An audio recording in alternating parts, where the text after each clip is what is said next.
Hello and welcome back to Serie A Spotlight. We're your hosts Jake and Matt. You know what time it is!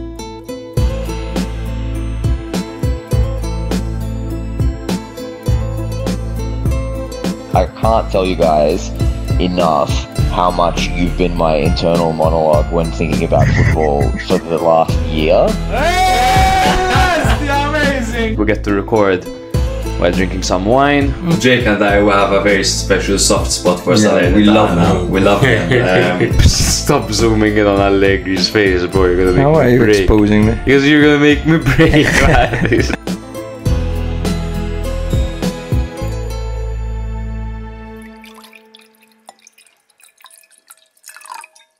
Hello and welcome back to another episode of Serie A Spotlight. This is episode 139 and we're your hosts Matt And Jake. here to give you guys all the talking points of Matchday 3 as we head into our first international break of the season. As Milan fans, we welcome the international break wholeheartedly. It's a shame that many players will be joining their international teams, as a lot of work needs to be done. And there are quite a few teams, I think, who welcome the international break at the moment because it's not going well for many of these big teams. Yeah, Barella is staying back from the international break, actually. He's getting his septum. He has a deviated septum, yes. Yeah. He's having surgery to basically sort that out, which basically means that the Barella we've seen and we've been seeing has been operating without being able to breathe correctly, you know, so he's only going to get better. Do you remember when our dad had like a deviated septum or some shit? Well, he had an operation in his nose. He was bedridden for 3 days. And then he was like, yeah, how long do you think until Barella will be back? Immediately, no? Immediately. I'll never forget, bro, when you tore your lateral meniscus. Yes. And to get an appointment, it took you 1 year and 9 months. Yeah, on and the then waiting it took list. you 2 years to recover fully. For context, healthcare in Malta is free. So yes, I was on the waiting list. Come on, girls! And he's made it political. Yes, I had to wait a year, but I got it done for free, which is fantastic. But during that time, so I waited a year for the scan, and then I waited another year for the actual surgery itself. So I had 2 years out. During the same time, Calabria did his meniscus, the exact same injury I had, and in 4 weeks he was back. Literally. And we're here, sat on our asses, shitting and moaning about Calabria. Yeah. And he's there getting everything done like that, whatever he wants. Goal of the week, brethren. Goal of the week has to be the guy with the deviated septum. Barella, just a brilliant volley from outside of the area. Momentum was completely against him as he was running towards the ball, kind of with his back towards goal, spun around in a really cool way, and just out of reach for Carnesecchi. A brilliant goal. Second of the season, I believe. And a shout out to Daniel Maldini, who also had a very good goal. Fantastic goal. Both goals were absolutely incredible. That Barella goal was world class, one of the goals of the season already. If that were me, I would leave my septum deviated, bro. Literally.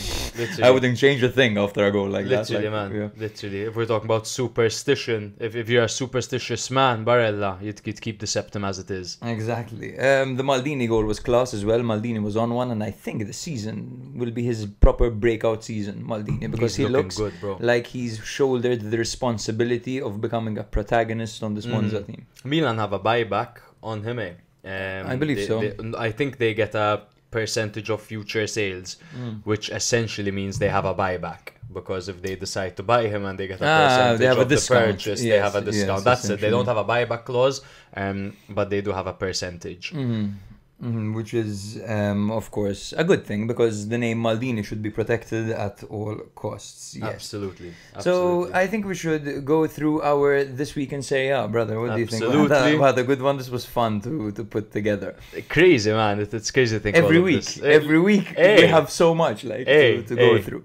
So this week in Serie A, Vanja Milinkovic-Savic poses with the Man of the Match award like a serial killer. Gasperini has declared Zaniolo as his latest victim, claiming there's a Zaniolo problem. The headline, there's a Zaniolo problem, exactly. Gasperini. We took a risk and so far it hasn't paid off. At some point, Çalhanoğlu got veneers and thought we wouldn't notice. That the girls noticed. The key was like, did Çalhanoğlu get veneers? Like, write it down, and rewind. Write it down and rewind. Parma defender Enrico Del Prato found himself playing goalkeeper and not being very good at it. Madonna. Obviously, he's like quite a small guy. As in, no disrespect, Del Prato. I'm a small guy too. Theo and Leao were punished by Fonseca and didn't join the cooling break after coming on. Silent protest like that. The funny thing is Theo was drinking, with a bottle. It was like, we didn't need to rehydrate. Exactly. We just came on drinking. And he's there with a bottle of water in his hand. Neres was robbed at gunpoint after the match against Parma. What the fuck? I know. Rebic joined Lecce and he's taken the number 3. I love him. Speaking of serial killer. Thuram had a field day out muscling Atalanta's makeshift backline of Darun, Jim City and Ruggeri, resulting in a 4-0 victory for Inter. Yeah. And that's it. Thuram looked absolutely unbelievable, bro, and well done. This is so far my favorite segment of the podcast. I wonder how many people turn it off after this. No more betting segments, no more prediction segments. I kind of missed both of them. The prediction, it was a lot of work.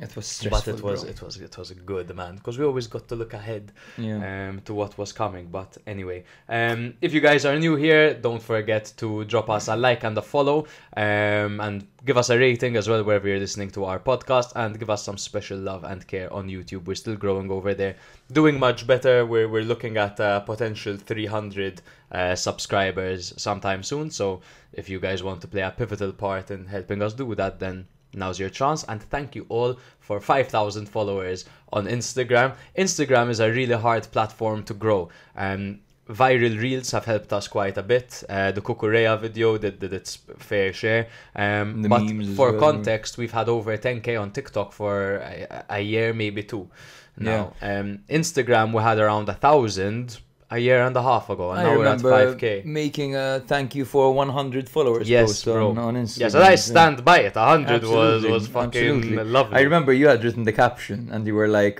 for most people, having 100 followers on Instagram would mean that you're weird. Something like that. It's true. But for us, it means that 100 people care. And that's true, yes. We had said at the beginning, if there's one person who listens, we won't stop. Exactly. It's as simple as that. So this is great, of course. It's as simple as one person we don't know. Because if our dad is just listening every week, or our mom is listening every week, then that's a bit sad. But yes. We've got a new patron. Woo!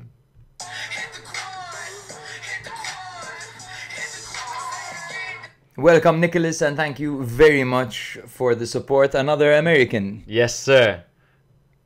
God, I'm so slow. Damn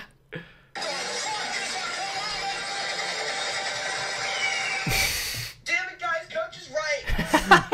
I love the USA, bro. Hey. And there we go, Jerry. Yeah. And also, bro, the good news of the week is that Sluge McNoodle is back, bro. Oh, he became a patron again God. after we mentioned that he had stopped. So, hashtag welcome back Sluge, hashtag the Sluge strikes back, hashtag the return of the noodle, hashtag Sluge operator. Sluge operator! So thank you very much to the guys and the gal who make this happen. Ed, Alan, Andy, Lena, Jose, Luke Mintoff, Tonna, Matteo, Matthias, Luca, Anthony, Michael, David, Kyle, Andrew, Batman, Tim, Campbell, Tanino, Batman, Shoko Loco, Joey D, Tony, David, Dequan, Keanu, Tyson, Stephen, Rob, Kurt, Steve, Grima, and Nicholas. Oh, bro, the list is getting so long. I love you all so much. This is amazing, I'm man. gonna need to take a breath halfway through that. But let's get straight into it, bro. Yes, but before we do that, there have been the European draws as well that were made. So I did the brilliant thing of writing European draws as a reminder. And you didn't actually prepare them. I didn't actually prepare them. So allow me some time as I look this up. With our unfortunate Googling skills. Exactly. Actually, you know what? Let's do this towards the we can do it at the end, no problem. Episode. No problem. Plus, it's all gonna be in one table. No.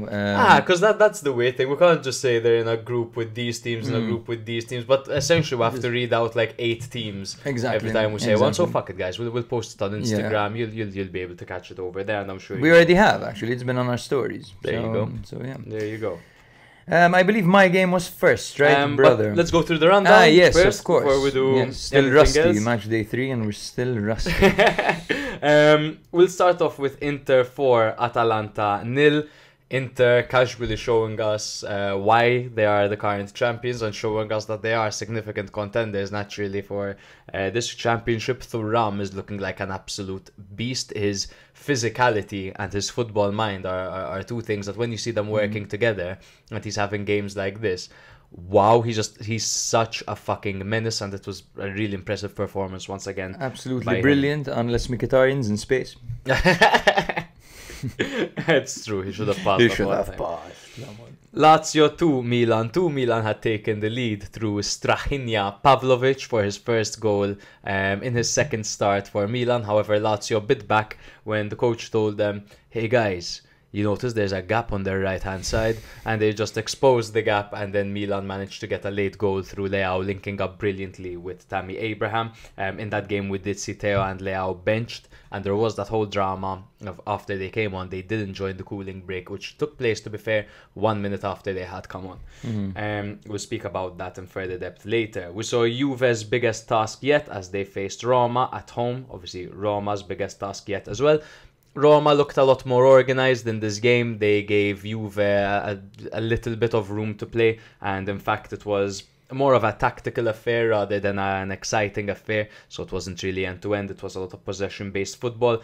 Napoli 2, Parma 1. Parma were winning for 75 minutes until Suzuki got sent off and they had no substitutions left, so Del Prato had to go in goal. They managed to hold on until the 91st minute, but Lukaku scored and then Anguissa scored, and Napoli got away with a victory. Very, very lucky for them. I'm seeing a lot of people raving about Lukaku's performance. Like, sure, bro, he scored on his debut, but he scored against Del Prato, playing as keeper. It's just having a reference point for them, someone to ping the ball to, and he'll retain it. They did look better. They did, absolutely. Also, looking at him, I drew Lukaku as the cover art for this episode, and looking at him, I realized that he has the reverse Matthew over here. If you look at Matthew, he's got a strong moustache but a very weak beard. Lukaku has a very weak beard, a very weak moustache, sorry, and a very strong beard. Yeah. And you know what? I'll take mine all day, every You know what? day, I think yes. I would have had to choose as well. I'd go for. Agreed. Yeah. You're just going for the Khabib Nurmagomedov, the Hamzat Chimaev. Exactly. If you're from Dagestan and you're in the UFC, you've got the Lukaku look going on. Venezia 0, Torino 1. Torino left it late to get the winner through Saul Cocco.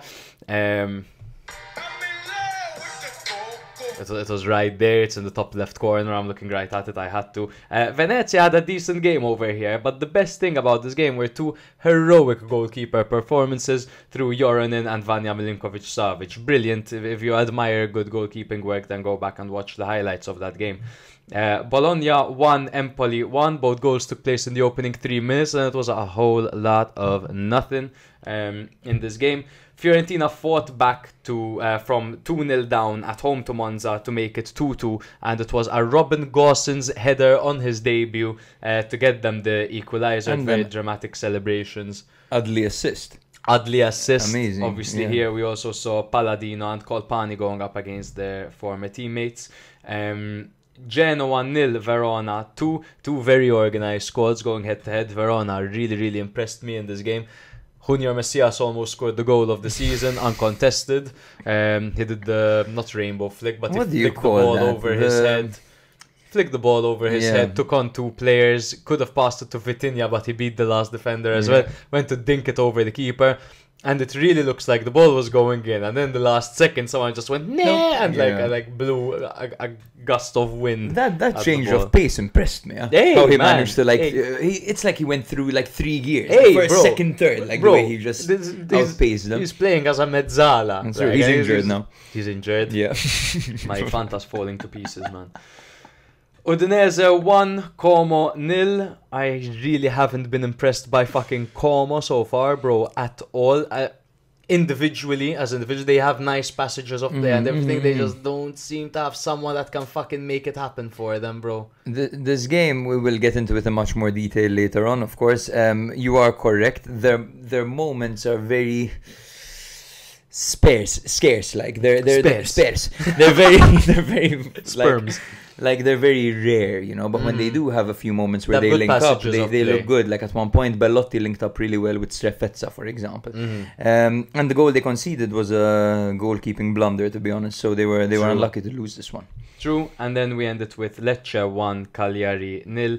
Lecce played a full second half with 10 men after Dorgu got sent off, and they still managed to defend Cagliari and get away with 3 points. Disappointing stuff there by Cagliari, but impressive stuff by Lecce, who have really struggled with the fixtures in the opening 3 matches, so they'll take this. They deserve it. If you're with 10 men and you manage not to concede a goal, such against Cagliari, who can fucking surge forward, it's a Davide Nicola team. It's impressive stuff for them. So that is the rundown. Very good. And we can kick things off with not Juventus Roma, actually. That's with Inter Atalanta. I was going to start off with the snooze fest, brother. So it's Inter Atalanta, of course. Let's start off with the lineups. The score was 4-0 to Inter. Inter lined up in their usual 3-5-2 formation. Sommer in goal with Pavard, Acerbi and Bastoni, Darmian and Di Marco on the flanks with Barella, Çalhanoğlu and Mkhitaryan in the middle, Thuram and Lautaro back as a striking partnership. So this is pretty much copy and paste the Inter of last season. Exactly. For Atalanta, it was a 3-4-2-1 formation with Carnesecchi in goal, Ruggeri, Jim City and Derun at the back amidst their defensive crisis, which has just worsened because Jim City has also fallen injured. Zappacosta and Bellanova, a debut for Bellanova on the right. Zappacosta shifted to the left with Pasalic and Ederson in the middle. Brescianini was playing behind Retegui alongside Lazar Samardzic, who made his full debut for Atalanta in this game. Going through the missing players for this game, Buchanan, of course, is undergoing or has undergone shin surgery for Inter and was unavailable. As for Atalanta, Hien, Kolasinac, Kasunu, Scalvini, Scamacca and Zaniolo were all out injured. The Zaniolo problem. Apparently, yes, there's a Zaniolo problem. Imagine your coach saying that about you, that there's a you problem. Like, that there's a problem with you personally, individually as a person, there's a you problem, like, you know. Poor guy, man. And he was so talented when he was young. I'll never forget that one goal he scored against Sassuolo. He had the whole team on their knees, bro. Zaniolo. And then he chipped the keeper. I preferred him to Chiesa back in the day when they were both coming up together, man. Yeah, it's a real shame. I would kill to watch him do well again. 2 ACLs, man. Yeah. So, yes, the game started strongly for Inter, who took the lead early through an own goal by Jim City, deflecting a cross intended by Marcus Thuram into his own net. I think it was a cross at least. Yeah, it was. Yeah.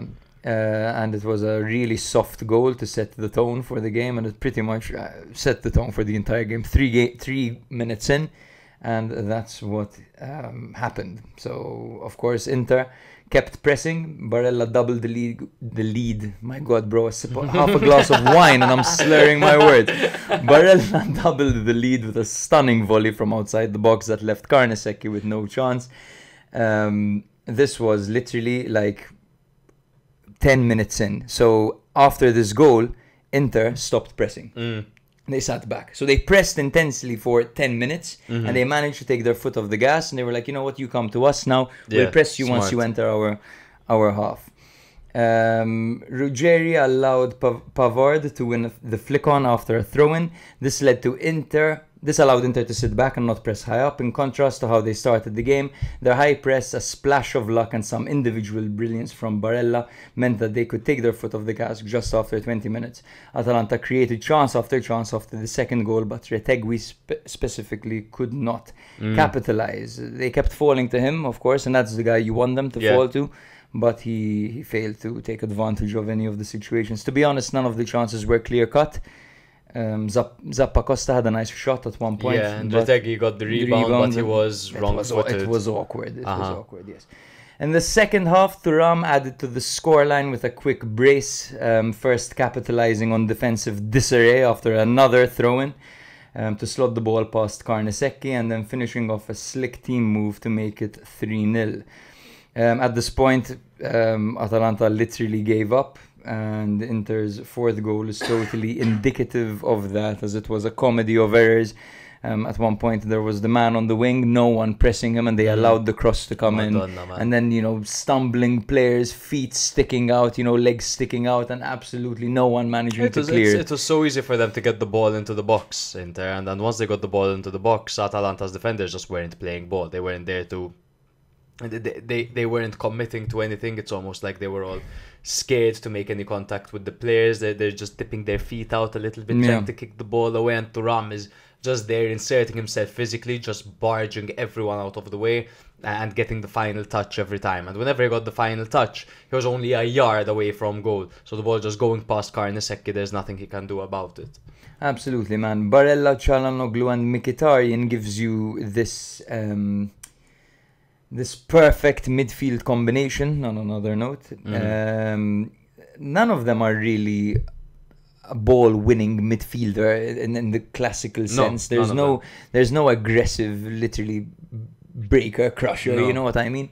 They're just three very well-rounded players, three players who will give their all every single game, three players who hate losing, particularly Barella, and they complement each other so well that when facing Pasalic and Ederson as a midfield double pivot, they absolutely run through it. Yeah. Like a hot knife through butter. Literally. Pasalic in that role is not ideal at all. He needs to be further up. Pasalic should never play football there. Pasalic should never play in a double pivot. He should play behind the striker, if anything. Definitely. His strength is his decision making closer to goal. Exactly, in the final third. And his positioning, but he's not by any means a press-resistant midfielder that can win the ball back and carry the ball forward.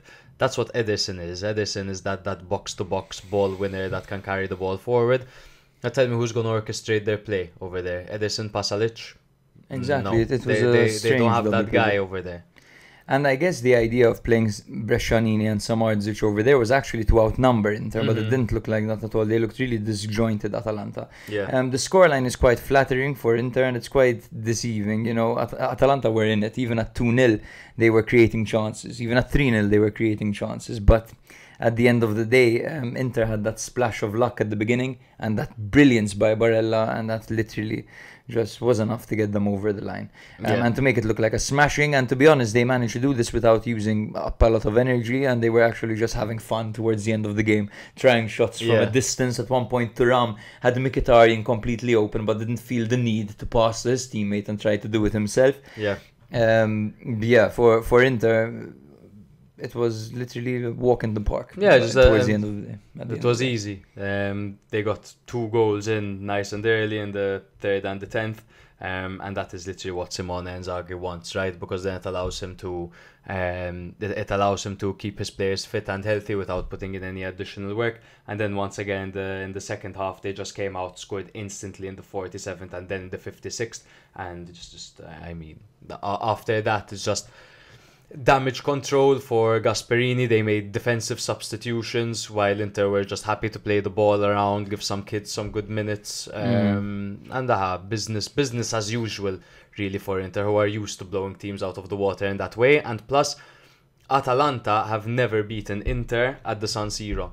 They have an abysmal record against them, as many teams, to be honest, have an abysmal record against Inter nowadays. But historically as well, Atalanta just don't get it done against Inter, and this is one for the bookies. Absolutely. The kids that Inter brought on, by the way, are Aslani, fair enough, Carlos Augusto, Frattesi, Taremi, and Arnautovic. So they brought their grandparents on. Yes, it's true. It's true.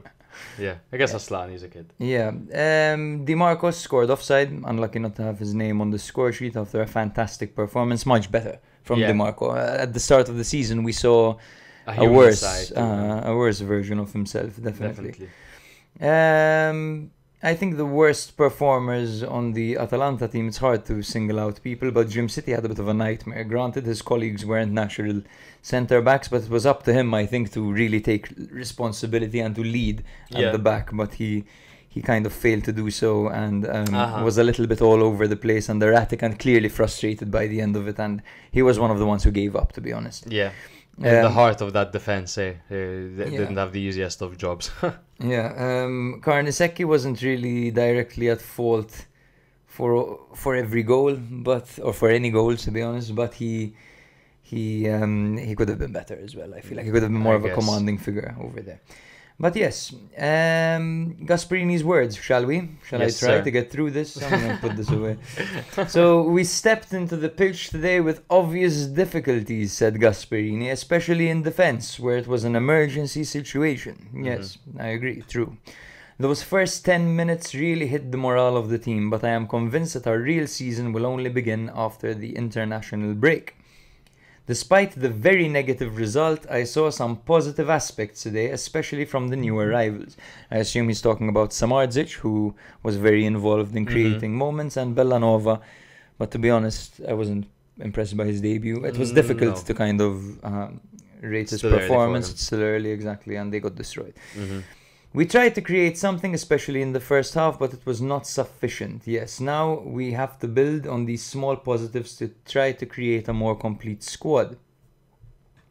Yes. Let's see if there's anything. Yes, he said it was a strange summer with many changes. We started well with the club doing a lot of sales. It allowed us to invest, but most of the new signings only arrived in the last 2 weeks, so the team is very much a work in progress. He also said that, he thought that they weren't going to lose many of their players, and Lookman and Coop Miners tried to force their way out with, of course, Coop Miners managing.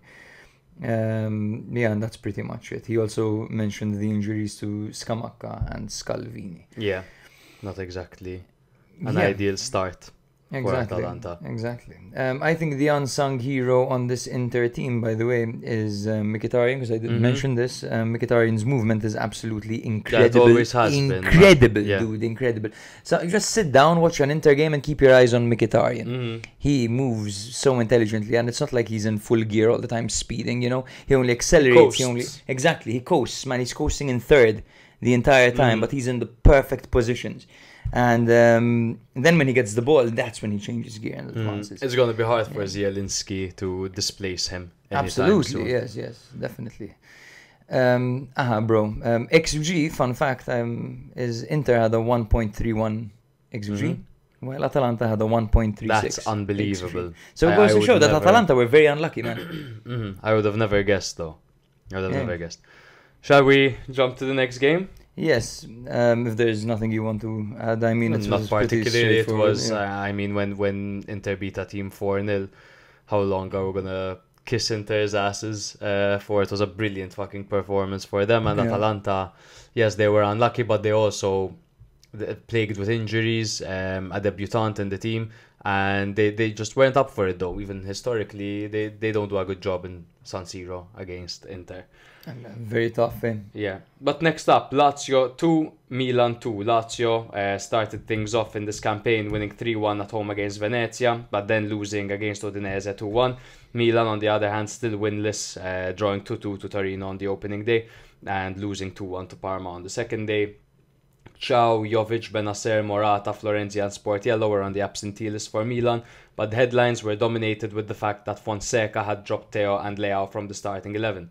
Luca Pellegrini and Mario Hila were out for the hosts. For the hosts, it was a 4-4-1-1 formation or a 4-4-2 formation, to be fair, with Provedel in goal and a backline of Lazzari, Patrick Romagnoli and Nuno Tavares making his full debut. Zaccagni was on the left with Ciauna on the right, and a double pivot of Guendouzi and Rovella, with Dia playing just behind Tati Castellanos. Dia getting his first start over here as well for Lazio. It was a 4-2-3-1 for Fonseca's men, with Magnan in goal and a backline of Emerson Royal, Tomori, Pavlovic and Terracciano. A double pivot of Fafana and Reinders, and behind Okafor played Chukwueze, Loftus-Cheek and Pulisic. Milan took an early lead through Strahinja Pavlovic, who scored a towering header from a corner after also making a goal line clearance earlier in the match. However, Lazio turned the game around in the second half with quick goals from Castellanos and Dia, both assisted by new starter Tavares. Fonseca reacted by making 4 substitutions at once, bringing on Leao, Theo, Musa and debutant Tammy Abraham. Just literally days after he joined the club, Tammy Abraham. Yeah, right. 1 minute later, Leao scored with the help of Theo and Abraham to level the score. Milan kept pressing and even had the chance to win the game through a Tammy Abraham chance towards the end. However, he scuffed it. This draw contributes to Milan's worst start of season since the 1938, 1939 and 1930-1931 campaigns, underscoring the urgency for improvement. Now Fonseca is under fire. The board have already, well, not the board, I don't know the exact statement I saw that said that his future will be decided after the next 3 games. I mean, if anything, he has an evaluation that happens to fall at that time, but that's only standard procedure. And the Sky and all these reports are purely sensationalist, and it's bound to happen when someone has a poor start like this. It's bound to happen. There's no escaping. The board said they're behind exactly, him. and rightly so, because if the board, I don't know if we want to get into this now or if you want to go through the game first, because I'm about to go off. Go off. So if the board actually does let Fonseca go after 5 games, then they're letting the world know that they made the wrong decision. Yeah, exactly. Okay. And this was after a late coaching decision when many other profiles were available, right? So we're talking about the likes of, I have a list here, one moment. Conte, De Zerbi, Tuchel, Motta, Klopp, Zidane, Conceição, even Sarri was available. Like these guys were all these guys were all available, and I feel like the natural step, and everyone knows this, I'm not saying anything fucking groundbreaking over here, you know, the natural step after Pioli for Milan was to upgrade the manager. Milan have players at the moment that they don't afford, player profiles that are worth more than Milan have ever spent before.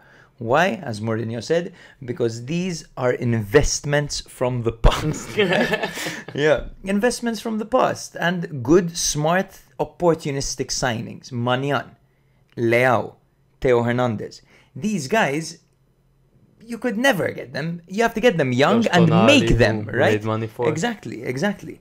So the natural step for Milan after Pioli molded these guys into Scudetto winners, because you can't argue against it because that's what he did. That's what happened, right? These guys are Scudetto winners, and they were molded by Pioli. The next step is to make sure that they get a world-class coach, so they don't feel the need to leave, so they don't feel like they're halting their progression.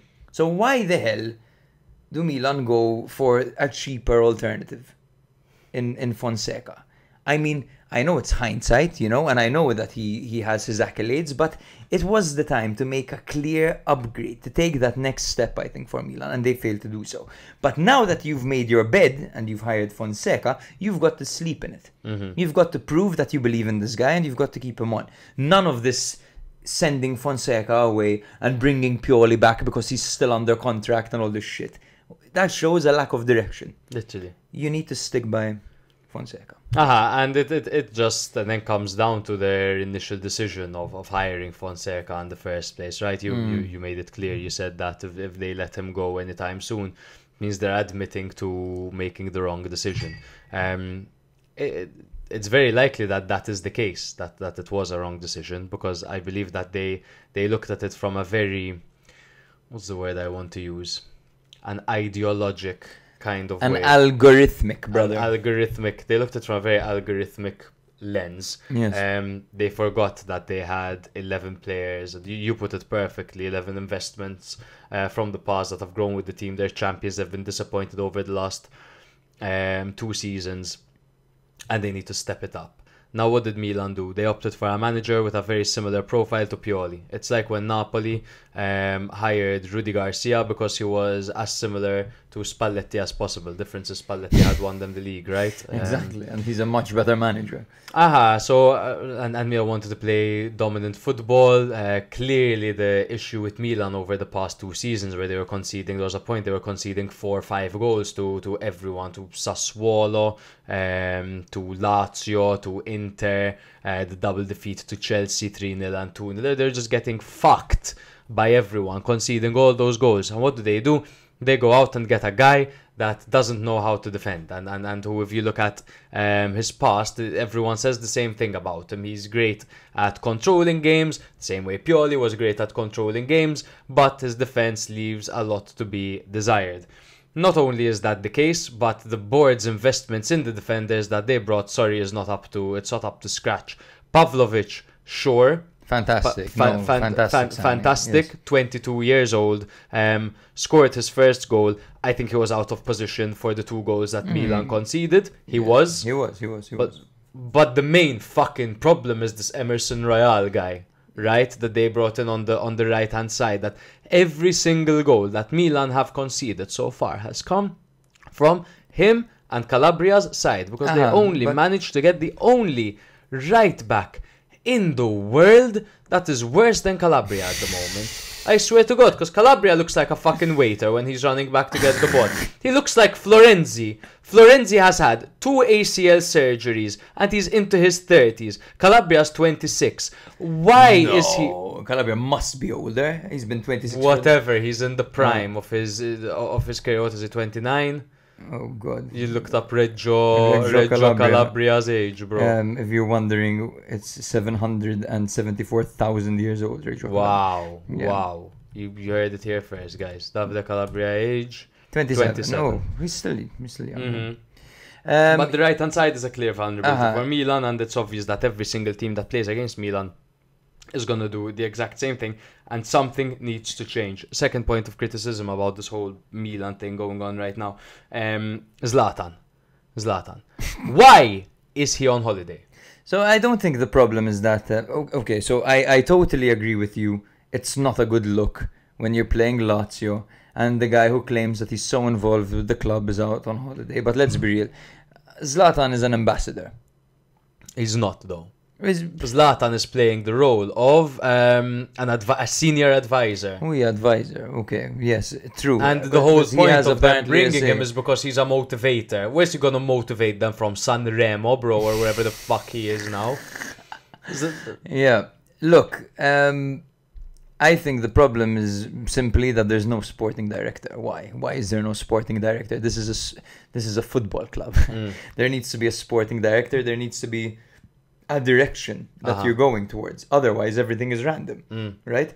Juve brought Giuntoli, so now everything they do is in that direction. You know, everything has a goal, everything has an objective. With Milan, it seems a little bit sporadic. They speak about these algorithms and everything. If this algorithm is the same algorithm that decided to bring in Emerson Royal for 15 million when Inter bought literally Thuram, Zielinski, Taremi, Mkhitaryan, Çalhanoğlu, Di Marco, and Bissek for a combined 12 million.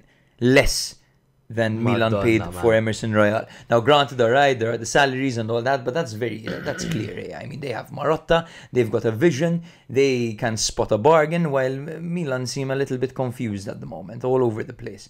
Some of the signings seem good, in my opinion. I mean, Pavlovic, Morata, they don't seem like bad signings, and this could all actually work out in the end. But on a grand scheme of things, it seems that Milan have a lot of obvious problems with the management. It seems to be unprofessionally run, to be honest with you. And this stemmed over to the pitch in this game in particular, when you saw obviously Theo and Leao not starting in this game, which is a big ball move, I guess, by Fonseca, but also a dangerous one for the mental well-being of the club. It was a stupid decision.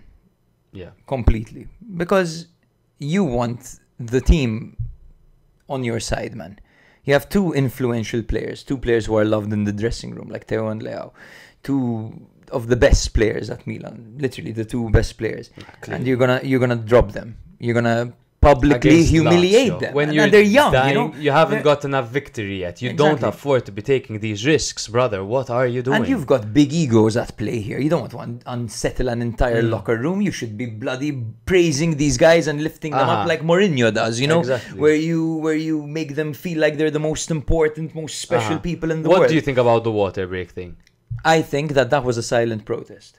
I think that when Theo said we didn't need to join the cooling break because we were already hydrated and fresh or whatever, we had just come on, irrelevant, like. Irrelevant. Because you use the cooling break part of its advantage is that you have a little team. Exactly. And Milan had just scored, the game plan can change, you know? You join the team and you see what's up. You don't stay there on the sides, on the opposite side, together, side by side, staring at the players at the cooling. But that's a silent protest. Players can't protest through their words because they'll get a fine. They protest through their actions. And it doesn't take a fucking genius to see that was a protest. That's why all the headlines exploded, and that's why there's a lot of controversy, because it was a silent protest. Last point on Milan, then we'll move to Lazio. Tammy came on, and so far that goal was Milan's best passage of play, and it involved Tammy Abraham playing with his back towards goal. Tammy is a reference point. Tammy is a player of size. Tammy has a similar profile to that of Giroud. Tammy can be utilised for Milan for this link-up play, and also for those crosses that Milan love doing so much. I think he's going to be a great addition to the team, and particularly when Morata is fit, Milan now have a good debate. Now, sure, they're two strikers that tend to misfire quite a lot. When they're off, they're off. So I'm not saying they're the two best fucking options that Milan could have.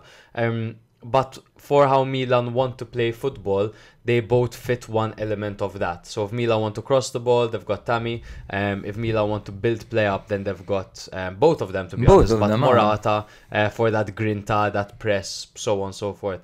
I think I was pleased with that being the final signing. Really, what I don't like about the signing, I say everything negative about Milan, but yes, at the moment it's a bit of a mess, but the mishandling of Jovic in that sense, my God, Jovic isn't by any means an excellent player, but Milan knew this. So why the fuck do they give him the 9, play him once, and then they say, yo, this guy's trash, bring in Tammy Abraham, he's our 4th choice, our 3rd choice. Exclude him from the Champions League. Exclude him from the Champions League. Give him the 9, but exclude him from the Champions League. Giving him the 9 was, again, no sporting director, no direction, no vision, no future, bro, at the end of the day. It's like Ted Lasso.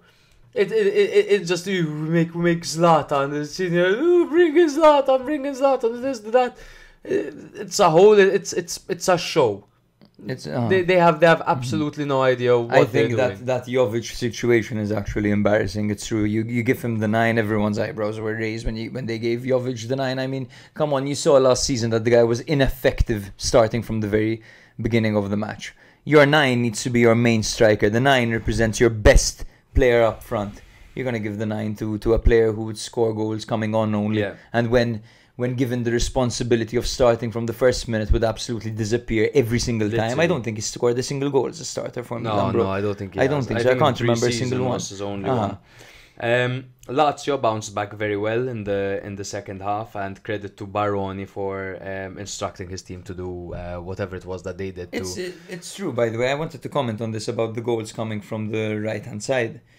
It is true, however, it's a collective issue because the players on the left are not keeping up with their man. Pavlovic this game was out-muscled and out-run twice.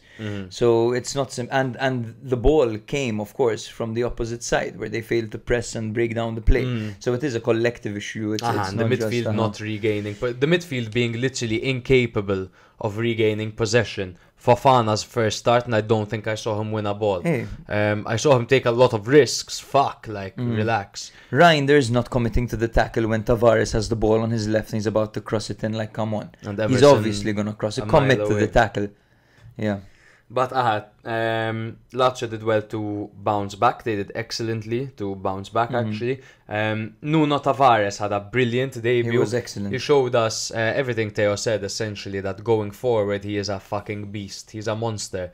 Going forward, he's got great pace. His low-driven crosses are very effective. He doesn't just hurl the ball into the box, but they're thought, they're calculated, they're well weighted, and he managed to get 2 assists over here on my bench in Fantacalcio. And Dia as well in his first start, getting his first goal for Lazio after struggling over the past few seasons, being close to death every time he entered Salerno.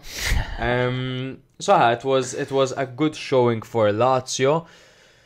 Obviously, Lazio are in a similar boat to Milan. I don't think it's as chaotic and there's more of a vision in place. It's just that this is going to take time for Lazio. I think Lazio are more stable, so I think Lazio would be a bit more disappointed than Milan with this result. I also thought that Provedel didn't have a great performance. First goal, his fault entirely. Sure, Pavlovic was alone, but the way he came out to collect that corner was rubbish, and Leao's goal went straight through his legs. That he didn't seem like he was trying essentially to win that. So disappointing performance by Providel for Lazio.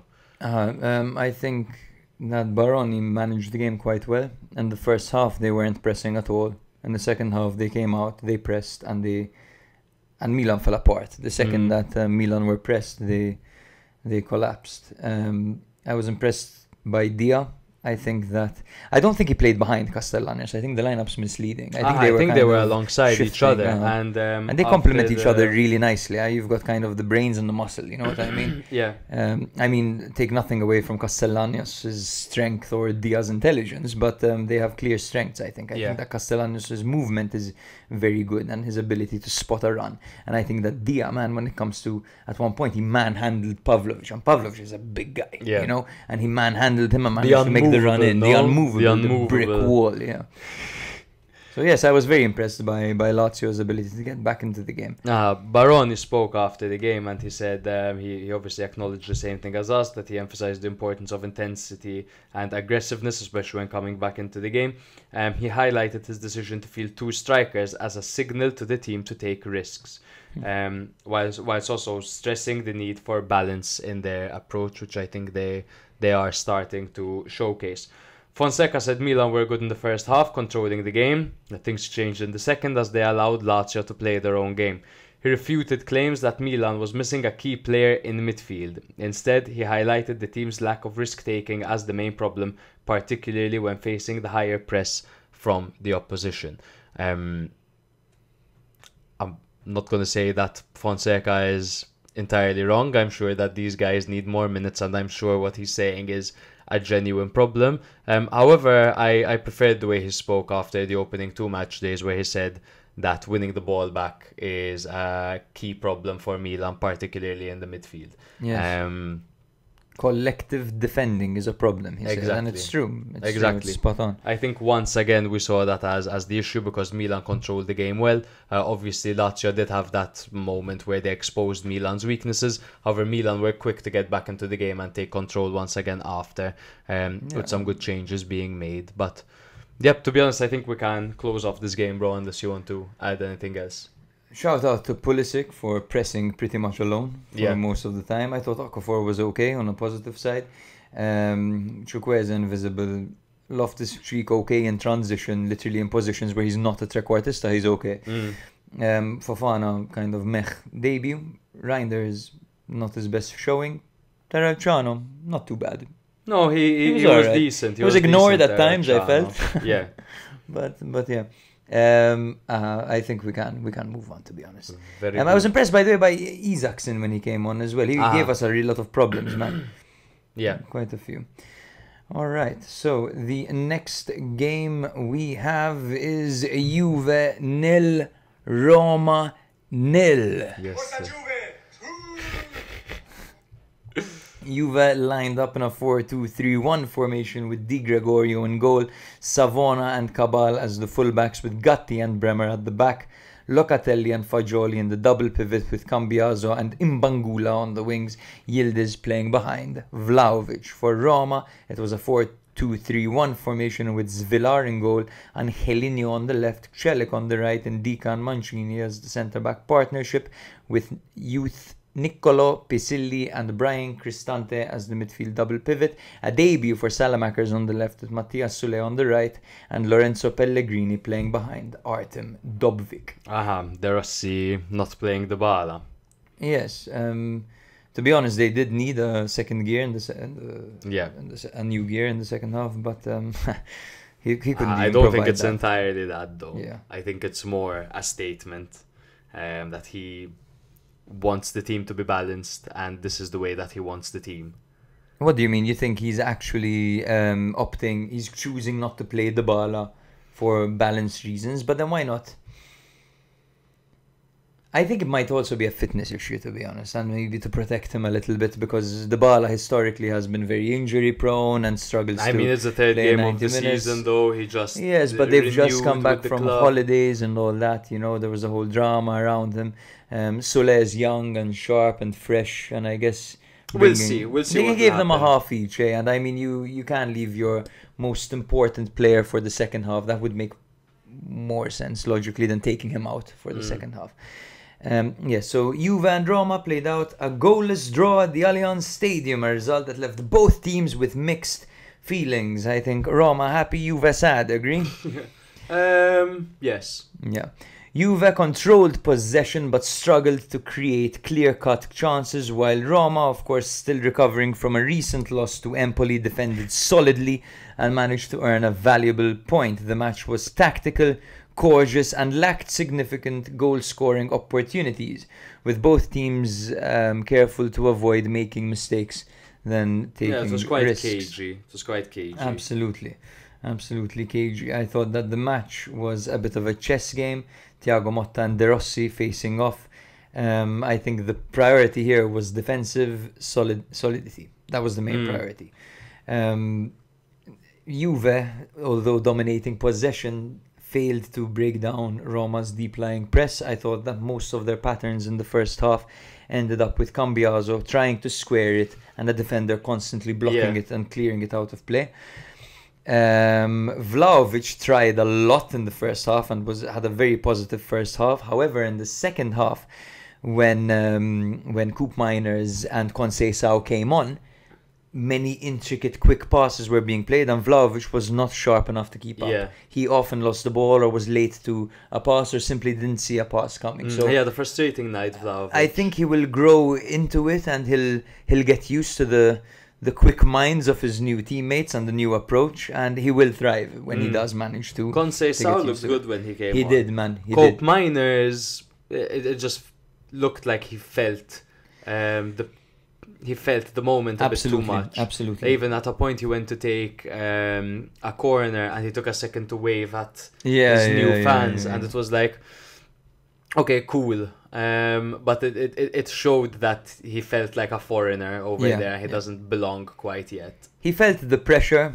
Even when he was meeting the players in the dressing room, he looked starstruck, and I guess he has been starstruck this entire time because this seemed to be very important to him as a move. However, his footballing brain was clearly on display, and he played really, to be honest, he played a few passes that were just wow again, so it was clear he gave a good impression of what he can do. He didn't demonstrate his best, but the best is yet to come. Roma, I thought, revolved their play around counter-attacks, using Dovbyk as a target man to hold up play and kind of bring others into the attack. The approach did not result in success, to be honest. As Juve's defense, which has conceded 0 goals so far this season, they're so solid. handled their threats with composure. And the closest Roma got to scoring was from a long-ranged effort from Angelino at the end of the game. That surprised Di Gregorio and narrowly went wide. I thought that I was particularly impressed in this game by Conceição when he came on. I thought that he looked really good, and he was that burst of energy. Lively, bro. Very lively. And I think Cambiaso as a right winger, as much as he's versatile and he can be good over there, he has a bit less room to operate. And as a right back that can charge forward, he has a lot more space to play and to play to his strengths. So these long passes and to advance more, he's more suited as a right back that can charge forward. So finding someone over there like Conceição who can be an energetic avenue down the right hand side is going to be very important for them. The option for Yildiz to move to the wing and Koopmeiners to fit as an attacking midfielder is great. But mainly I'm super impressed by Douglas Luiz whenever he comes on. He's clearly their best midfield option, man. When it comes to playing in that double pivot, he's so fucking well-rounded, man. And I haven't seen too much of him yet. I've just seen moments. But in those moments, he displays great technique and great strength. His control of the ball is great. His center of gravity, you get what I mean, is super as well. And I can't wait to see him play game in, game out, because soon I think he'll be the first name on this team sheet. Yeah, probably. I'm surprised, to be honest, that he hasn't already cemented himself as a staple here. With Coop Miners Motta being is given an being entire very- half the second he brought. I guess he's new to the league as well, so maybe he needs to adapt tactically. There's Nico- obviously Nico Gonzalez. Nico as well. Gonzalez came on for the last 10 minutes as a false nine instead of Vlahovic, and the second he came on, Cambiaso played a perfect ball that would have been incredible for Vlahovic. It was the perfect header, and Nico has a good He header. has a good on him. header. He's got a good header, but this was a little bit too high for him, and he couldn't reach it. Nico. And had this ball been played to Vlahovic, maybe would have seen a goal. So he was begging for a ball all game, Vlahovic, and the second he gets off the pitch, the perfect one comes in. It's just the way it works sometimes. Regarding XGs, 0.47 for Juve, 0.37 for Roma. Add them up, you don't even get one. Yeah, That's crazy. with the ball possession of 50 each, and one shot on target for each team for the whole game, and one save for each keeper, of course. Congratulations, De Gregorians Villar. Mancini got booked for talking to the referee. Hilarious, he's the captain. I thought that was the new rule. Yeah, the captain. and he was pointing at.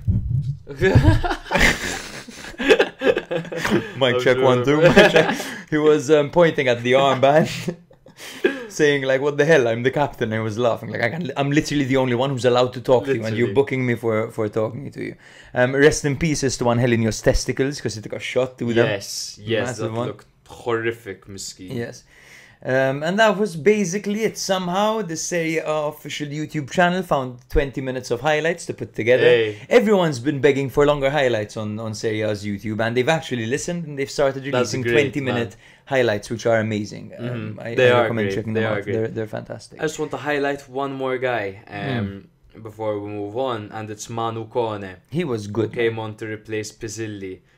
He looks really good. He looks like the kind of midfielder Milan.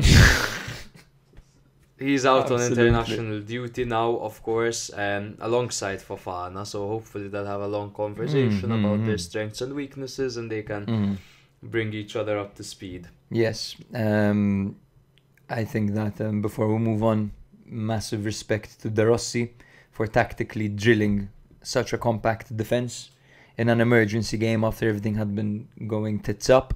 Angelinho, Ndika, Mancini and Celik defended brilliantly It's together. true. They were so good. They weren't late to anything. They blocked everything. They stopped absolutely everything. And this was in a game where Juve were piling the pressure all game. Yeah. So, Absolutely. Yeah. Absolutely. Very balanced affair in terms of, Juve attacking and Roma defending equally as well. And both teams leaving a little bit to be desired. Absolutely. Next up, the game we've all been waiting for, bro. Napoli 2, Parma 1. Napoli starting the campaign of losing 3-0 away to HellasVerona, but then beating Bologna 3-0 in the Maradona. Parma, on the other hand, drawing 1-1 to Fiorentina at home on the opening day, and then beating Milan once again at home with the score of 2-1, shocking absolutely everyone. Hernani, Osorio and Benedicak were all out of action for Parma. However, Napoli were in full strength. We forgot to mention Roma have signed Hummels. Yes, Roma Hummels have signed and Hummels. Manolas. And Manolas. And That Manolas one's a is a weird one. questionable one, but he's on 500k a year, so at the end of the day, Fair enough. it doesn't affect them detrimentally, and they have someone who can say that he made it far with them in the Champions League. I You know, guess. so for the locker room, I guess it's fine. But Hummels, I feel like, has a lot to give. As a Hummels, player still. absolutely. He was the best defender in the Champions League last season. Don't get it fucking twisted, man. And the reason I was reminded of that because Napoli, who we're now speaking about, have managed to offload Victor Osimhen. Yeah, as you can see Seaman over here. Exactly, they exactly managed to offload him. They've sent him out on a loan, on a dry loan to Galatasaray. Galatasaray are fully funding his wages, so that's actually a good move by ADL. Napoli also have the option to bring him back in January. The buyout is 75 million for Osimhen, so moving forward, if anyone wants to buy Victor Osimhen, it's 75 million euros, which, considering that they were asking for 120 before or 140, they lost a lot of business there, but at least they've sorted out the issue of not paying his wage this year. I think that's the main thing that That they is want. it. They got his name off the the books, books. which is massive. But listen to this, by the way, before we continue, bro. Galatasaray's starting 11 has a few Lovely names over here. We're talking now about an Icardi-Osimhen partnership up front with Dries Mertens playing behind them and Lucas Torreira in the double pivot, along with Ayhan from Sassuolo as the right back, dude. This is like do not sleep on Artikoglu and Yilmaz, huh? Artikoglu apparently is good. He's a monster, Artikoglu. Ziyech is also on this team. Huh. I'm telling you, it's quite a lit team. And of course, Batshuayi, who will never see the pitch again. Literally. Michi Batshuayi. Batsman. 3-4-2-1 for Conte's men with Meret in goal on the backline of Buongiorno, Rahmani and Di Lorenzo. Oliveira out on the left, Mazzocchi out on the right, and double pivot of Lobotka and Anguissa. Guevara and Politano playing behind Raspadori. 4-2-3-1 for Parma with Suzuki in goal and the backline of Koulibaly, Balot, Circati and Valeri. A double pivot of Bernabei and Som with Man out on the right, Mihail out on the left, and debutant Kowalski playing behind Bonny. Man on the left, woman on the right. Parma started fierce, hitting the post twice in the 15th minute, literally 10 Back to seconds back, apart. bro. They hit the post through Kowalski and Bonny, and then they took the lead through Bonny's penalty in the 19th minute. Cold. Buongiorno hit the crossbar for Napoli in the 65th minute, and then Parma were reduced to 10 men in the 75th minute when their goalkeeper Suzuki was sent off for receiving a second yellow after charging out and karate kicking Neres. On the one hand, his studs were up. Fair enough. Dangerous play, deserved red card. Yellow, second yellow. Second yellow, sure. But he got the ball. No, come on. I don't know. No, it's a red card because it's dangerous play, alright? Second yellow, okay, whatever. But back in the day, that would have counted. That's all I'm gonna say. It's back in the day, that would have been normal. But bro, the way that he went in, he like. I don't know why he committed with his leg. Like, he was there first. Get your body over it, you know. Just a strange move. It was, Obviously, like second yellow, sent off. Without any substitutions left, defender Enrico Del Prato had to take over in goal with around 10 minutes left to play, plus 11 minutes of added time. The second they saw that come up, 11 minutes, they must have been shitting themselves like, fuck me, Lukaku's on, Guevara's on, and they have 11 minutes, we've got Del Prato on goal, what the hell is going to happen? I don't know why Del Prato offered, or I don't know why he was made, maybe, but he doesn't look like he's very good at that. No, I don't think so. But Napoli, obviously, they capitalized on this with Lukaku equalizing in the 92nd minute and Anguissa scoring the winner in the 96th. In both cases, the ball was very central. For one of them, Del Prato was a bit too short for the header. He had to jump up, and he jumped so much. He really and tried. He's 6'1" now. He's 6'1". Del Prato, I thought he was small. Much taller than us. Hey, bro, I mean, in goal. If you're 6'1", you look small as well. Casillas was 6'1" and he looked small. Dude, I remember once when I was training football, I was maybe 14 years old, and we had a match, an 11-a-side. One of the first time we played in an 11-a-side. You yawn one more time. I'm putting my finger in your mouth. What do you want me to do? So the coach gathered us around, and he was like, "Look at the keeper," and we look, and it's a child in a fully grown net. Like he's like, "Look at him." He's like, "Shoot from everywhere." From everywhere, shoot. I don't know if you remember Alistair. Yes. Yes. God rest his soul. God rest his soul. He scored from like half pitch the second he came on. It was incredible, dude. I'll never forget. Alistair had scored a fucking bomba against Pembroke once, bro. I was watching, and the fans were mocking him. The parents were mocking him because Alistair carried a bit of weight. And when he got the ball, they were like, "Wow, shoot, fatty, shoot!" Yeah. And bro shot, and it flew in top corner. And he's shushing them. Brilliant, man. By the way, we're like 14 years old. Hey, but absolute scenes. Yeah. Parma were super unlucky. They were really let they down. once again dominated. There's 75 minutes, the game was theirs for 75 minutes. And then Suzuki was crazy. Suzuki, rush of blood to the head. In the first episode of season 4, you said he's a Suzuki samurai. You're right, like you're obviously right, because he went out with that karate kick, like obvious second yellow.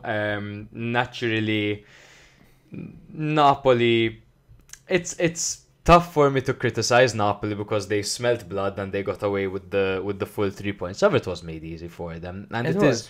And Parma are just so impressive, and I can't stop talking about this because now they were away to Napoli, man.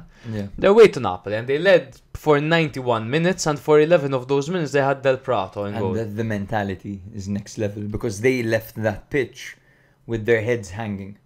And at the end, they had an opportunity to actually equalize.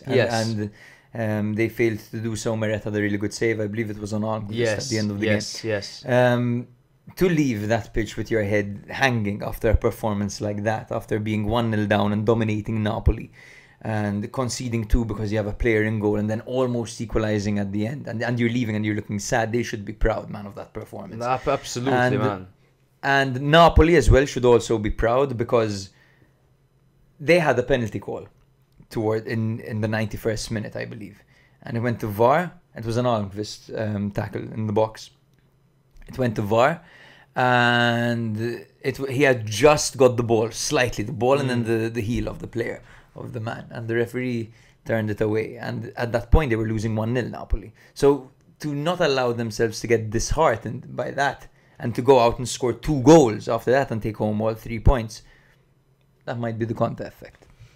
I mean, it might be the Conte effect, or it could be the effect of, come on, we've got 10 more minutes and Del Prato's in goal. Yeah. That could be, that could be the other side. Fair enough. In fact, I don't have too many words of praise for Napoli in this game because I just, like, looking at these player ratings and just seeing that Anguissa was on an 8.1, for example, surprises me. He's on an 8.1 because he scored the header at the end, which if he won the header, he would have scored the header again because there was an outfield fucking player in goal. I don't think Napoli had a great performance in this game. I think, to be honest, Parma outplayed them. I thought Parma were better than them. I thought they had a driven Lukaku that came on, and they put a ragdoll in the net, and they told Lukaku, hit it. Aim at Shoot. the ragdoll. Yeah. Literally. Obviously, Lukaku's trademark goal where he shoots on the turn. Some goalkeepers, to be fair, professional goalkeepers have struggled to contain that, but this one was kind of straight at the goalkeeper. I mean, it's difficult to say. I mean, Suzuki's an impressive goalkeeper, and he might have saved that, you know. And even the second one, to be honest with you, was quite central. I mean, the reflexes of Del Prato on that second goal weren't even bad, you know. I mean, he wasn't even that late, you know. I think. But I feel like if he had a bit more size, he would have stopped it. And it's not even that. It is. The main difference, bro, are A, reflexes, but as you said, his reflexes weren't bad. But B, it's the positioning. A goalkeeper fucking knows how to position himself. Do you think Del Prato would have come out and tried to collect that? Yeah. No. Yeah. He tried to collect a cross at one point, bro, and it was totally open, the goal. Thank God the defender managed to clear it out, or that would have been bad for him. I think it's a learning curve for Parma and Pecchia as well. Not that this couldn't have happened to them in Serie B, but sometimes it just has to happen to you. Yeah. Sometimes it has to happen to you, and using all your subs by the 75th minute when you're playing Napoli without just that one just in case substitution when there are so many substitutions you can make now in the game was just a little bit risky, but you can't put it on the manager for that. I think this game is on Suzuki. Unfortunately, it's on Suzuki because he was rush of blood to death, but I don't have too much to add on this game. Yeah, same. But it's definitely a morale boost for Napoli. Although it was a shit show, they're going to feel confident after that. Exactly. Yes. That's 2 wins for them now. 2 wins on the loss. 2 wins on the trot after a disastrous first game. Yes, the next game is Venezia 0, Torino 1. I was just going to get straight into it here. And Venezia had their first home game of the season, and they lined up in a 3-4-2-1 formation with Jorinen in goal, Idzes, Svoboda and Zverko at the back, with Candela on the wing, along with Zampano on the other side, with Duncan and Hans Nicolucci Caviglia in the middle. You'll remember him at Juve, on loan at the moment. Gaetano Oristagno was playing along with Ellertson behind Poyampalo, who's back from injury. Oristagno, of course, was on loan last season at Cagliari. That's Gaetano, no? Was it Cagliari? Oristagno as well. Yes, they were both there. So, yes, Oristagno was owned by Inter, I believe. He might still be, but he has Inter affiliations, let's just say that. For Torino, it was a 3-5-2 formation with Milinkovic-Savic in goal, Masina, Kokko and Voivoda at the back, with Sosa on the left, Lazaro on the right, and Ilic, Linetti and Ricci in the middle, with Zapata and Shea Adams up front. So it was a narrow Before you go. Brilliant. Torino, of course, secured a very narrow victory with a late goal through Saul Kokko in the 86th minute. The match was actually tightly contested, with both teams struggling to break the deadlock for much of the game. Torino, although less impressive than their previous outings, showed maturity and composure to grind out a result in this manner.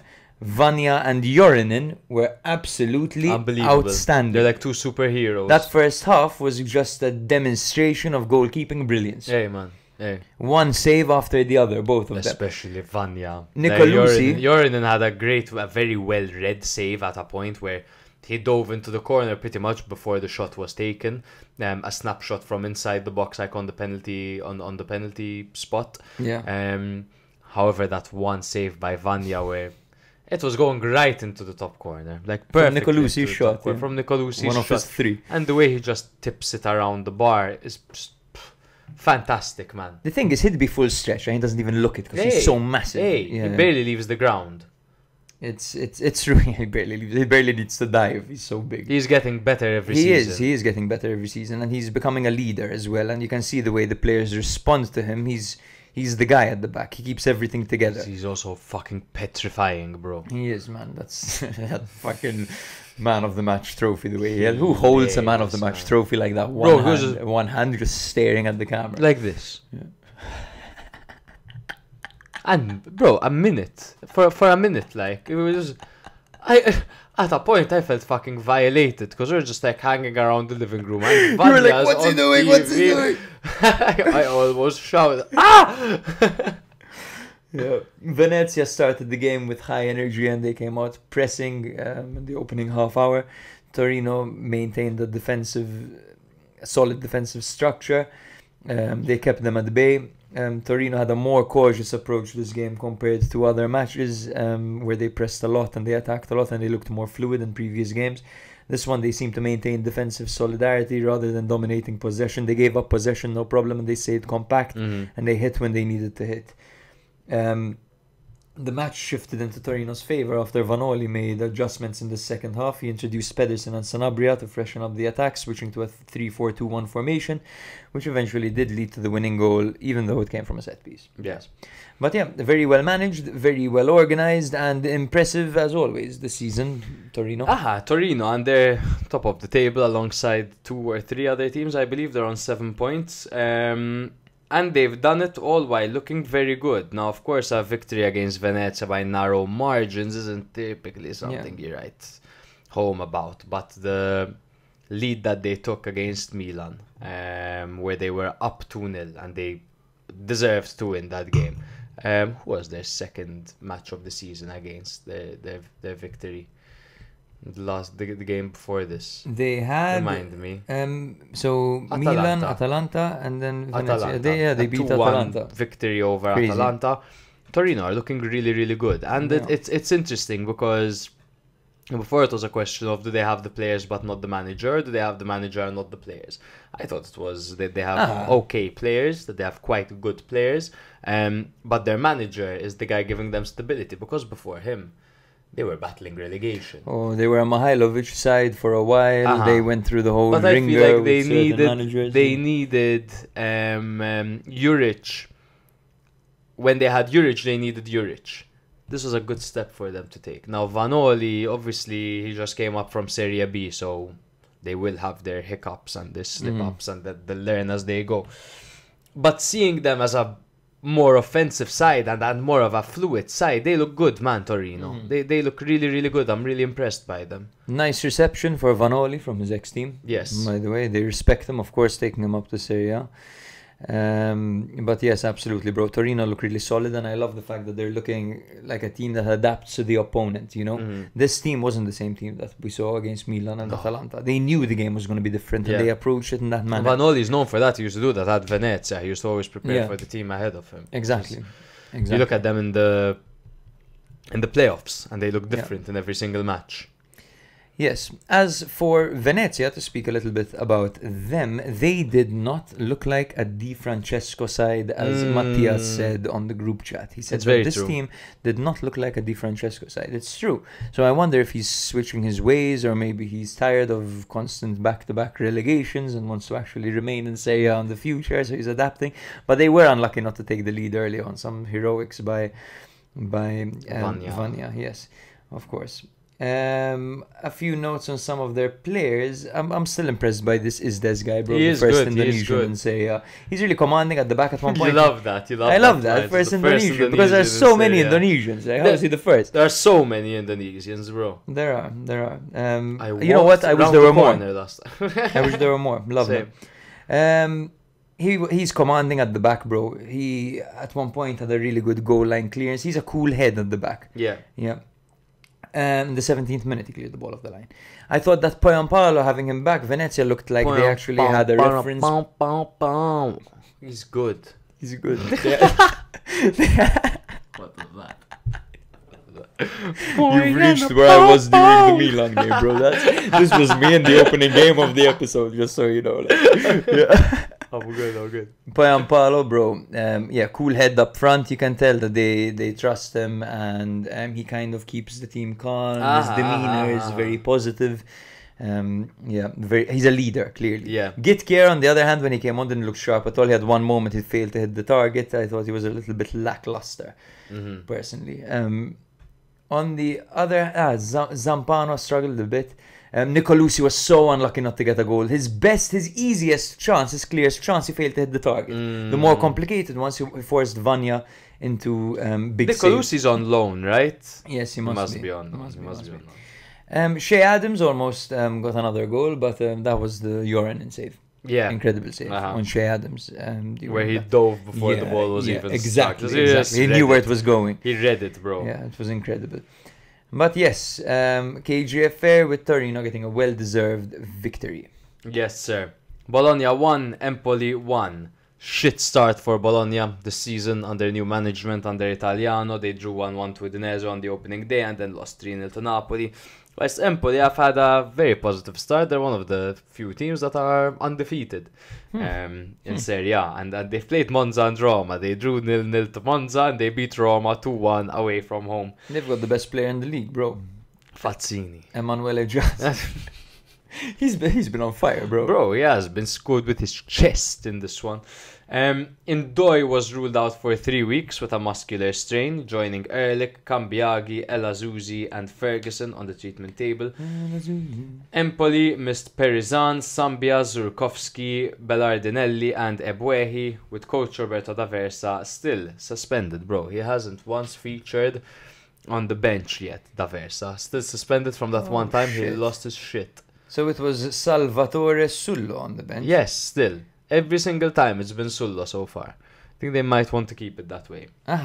He's doing well so far. 52 years old. Has previously managed Messina and Padova. Messina. Wow. Love that. You remember Messina? Messina where they went in Serie A though? No, I remember them. In Serie B though, I think, man. I think We so. also had a coach, Marco Messina, who used to call me Big Boy. He I was really wrong. wasn't. I I guess it was ironic, like in Maltese when someone's really short and you call But him I the had giant. a bit of I had that role that I was self-conscious about, and he just made it worse. Mr. Marco, Mr. Marco, keep Marco. talking, bro. Mr. Marco. You Mr. called him. Marco, you Mr. remember yeah. Mr. Marco Of- biology? I remember him too. Let's keep, bro. We're on a show. Okay, Bologna 1, Empoli 1. But what are you checking? If I'm Messina just were ever checking. in Serie A? Yes, because my memory fails me. Right? I think the max they've been in was Serie B. Yes, I believe so. Let's go with that. Okay. So Bologna 1, Empoli 1. The game began with a burst of action. Bologna took the lead with just 90 seconds on the clock when Fabian tapped in a corner which was flicked on by Belkema.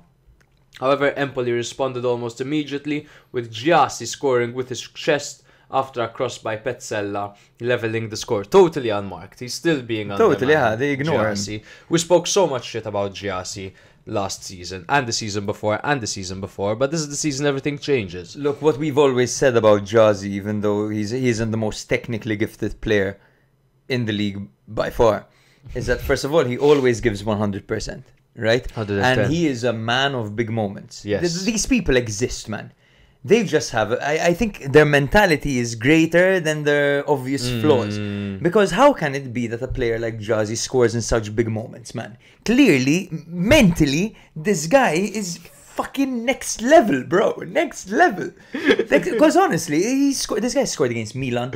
Yes, he scored, bro. I forgot what it was, another massive goal against Napoli, was it? I can't remember, but another massive goal. He is a mentality monster, Jazzy. Yes. And a very cool goal at his chest. A very cool goal. Not every day you score like this. It reminds me of Ronaldo and his days at Milan. Literally. Remember? Phenomenal. With Scoring those with his stomach, bro. And once it was with his crazy. ass. With his ass? With his Fuck, ass. that's cool. The first half saw both teams creating chances, though neither could convert them into further goals. Orsolini and Solbakken both had notable misses, while both goalkeepers made excellent saves to keep the scoreline even. Bologna's Viti almost scored an own goal at some point as well, but this was also a game where we saw two excellent goalkeeping performances. I'm right, they were. You're right. They were in there Serie we go, A. bro. 2004, 2005. 2005, 2006, and then 2006-07 relegated. You remember correctly, bro. Holy shit. Fucking Messina. Marco Messina. You were only 9 years old. How the hell do you remember? Because we used to watch Milan, bro. I know, but like, come on. Back then, it was just Milan. It's true, it's true. Yeah.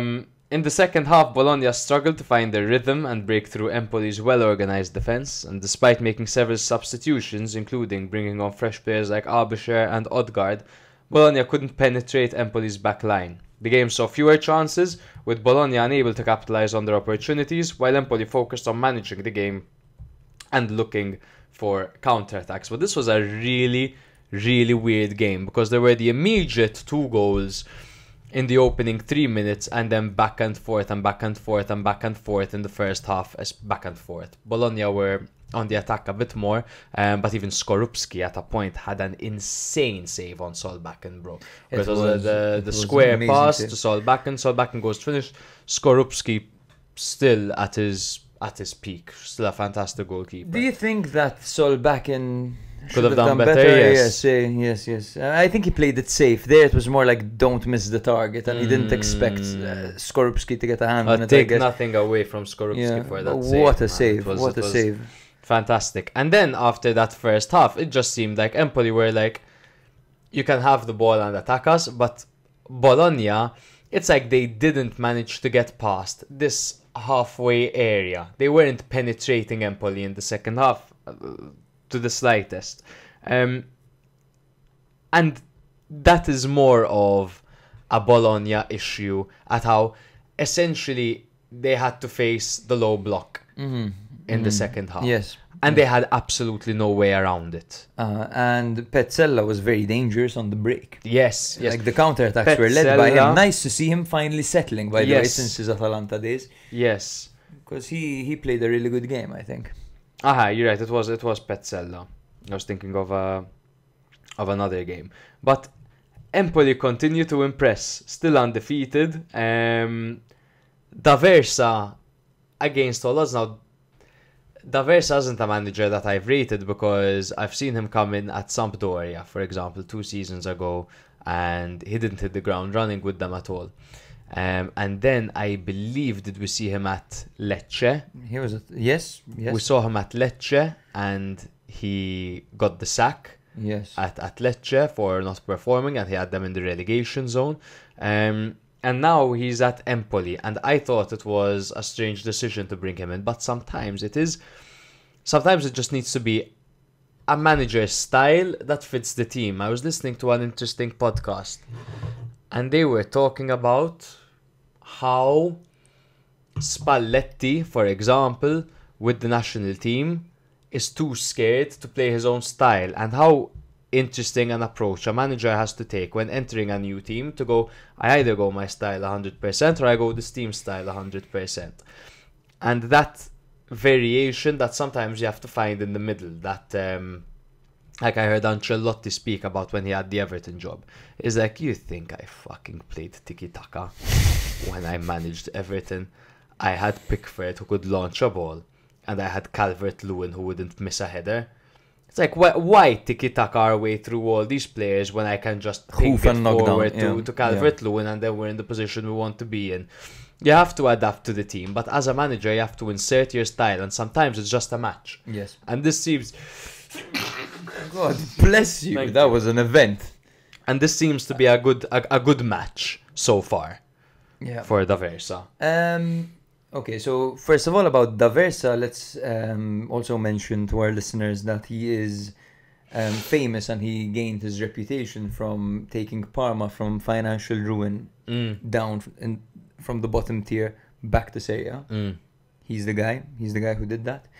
So that's To where Serie he A, that's where he gets his reputation from. That was D'Aversa, Christ on Yeah. a bike. It's like D'Aversa confirmed back to promotion for 3 years. Yes, Serie A. Yeah, there we go. Yes, amazing. Like he was pivotal for them there between 2016 to 2021. Regarding your point on Spalletti and the national team and managers adapting to styles, I think what makes a good manager is, of course, as a manager, you need your principles, you need your style, you need your philosophy. But adapting to what's in front of you is crucial. Yes. You know? It's... Not every situation is the same. And this can be said about anything, you know? Let's say that you are a ladies' man. Right? Yo. You're James Bond. You back finna in make the me day. bust. Yeah. Different scenarios require different tactics, right? Approaches. Approaches, exactly. If you go with the same approach every time, it's not going to work. No. And yes, same kind we Pull said. my finger. Pull my finger. Hey, want to see a magic trick, baby? Fuck it, bro. Let's make another glass. Hey. Let's take this podcast to the next level. Might as well come. Oh, into it now. yo, There's relax the with international mine, bro. break Relax now. with Why? mine. I 'Cause have you- a haircut at 8:45, bro. I have a haircut at 8:45. That's a What are you brilliant. gonna go for, bro? The Palacios? I have a big show tomorrow that I'm hosting, so I just need to be fresh, bro. Because Matthew's a little bit of a local celebrity. Yes. No. Whatever. If I say it, it's weird. Yeah, where were we? What makes a good manager, you're absolutely right. Is a manager has strong principles but can adapt to what's in front of him. Much like what makes a good footballer, right? Pirlo, as he aged, had to adapt as he walked into Juve's team. He was no longer going to be a trequartista, he was going to be a regista. He was going to control the tempo of the game. You're looking a bit funny. Trequartista. He was a regista at Milan as well, Pirlo. But he played much deeper down at Juve. Yeah, yes, okay. He played bro, deeper down, he was but essentially a I remember at trequartista. Brescia he was a trequartista, I believe, Pirlo. Pirlo at Brescia had a different role, but at Milan was literally it wasn't a regista. trequartista, Like, literally because Kaká it was was the Ambrosini, Pirlo. Oh, yeah, it's besides the point, as in like you get what I'm saying. Was that trequartista? Kaká was It's the better if trequartista. I correct you than someone in the comments. But that's what makes Yes. a good footballer, a Absolutely. good manager. It's people that can adapt. Bologna, to be honest, still 3 games in, but it is quite concerning if you look at the opponents that they weren't able to get any points against. There's Napoli, leave it because Napoli had a chip on their shoulder over there. But Udinese and Empoli you have to get 3 points somewhere over there, and Italiano simply hasn't done enough yet at Bologna, who don't seem well equipped as of yet to compete as to where they were last season. Up front, I really don't like the way that they've been utilising Castro. I don't think Castro is the profile that they need, and I think he's a bit too young to be that reference point up front. 32 touches all game. There you go. And it kind of feels a bit like an Orsolini and Inshallah. Wait for Orsolini to cut in. But if Orsolini cuts in, his only option is to shoot, because he doesn't have someone he could whip the ball And into. he had a bit of a nightmare this game, Orsolini. Very wasteful. I think He that, had a great chance. But he skied Yeah. it essentially. Look, I think that when it comes to the league, I highly doubt that Champions League qualification again was on the cards. They could be a surprise in the Champions League, though, when it comes to actually giving teams problems, because Italiano does have European experience and he knows how to go about it. So, because I was seeing, like, many people were saying, rip, rip, rip, I can't believe this Bologna side is going to represent Serie A and the Champions League and all this stuff. Don't write them off totally just yet. I mean, they're not a strong team by any means, and they still have a lot of growing to do. However, the manager does have European pedigree. He's got two Conference League finals. Not convincingly though. Yeah, No, Europa League final. Europa League final? No, Conference League. Conference just League Conference back League. to back. And he never won it. 3 times, I believe, right? Or twice? Was it twice? Twice I never won it. Yeah. West Ham and I forget last season. Olympiacos. It was Olympiacos. Yeah. But still a lot of work for Bologna to do, and I can't wait until they start utilizing Dalinga ahead of Castro, for example. Yeah, and same. I seeing- can't wait to see him. seeing what they can do over there, and I wonder what the hold-up is, because he either really believes in Castro or there's something behind the scenes. Maybe Dalinga wasn't fully fit. Maybe he wants to take it easy with him since he's new to the league.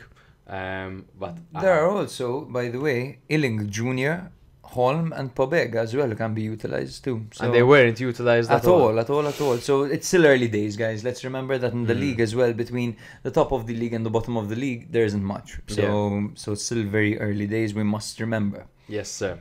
Over to you, bro. Over to me.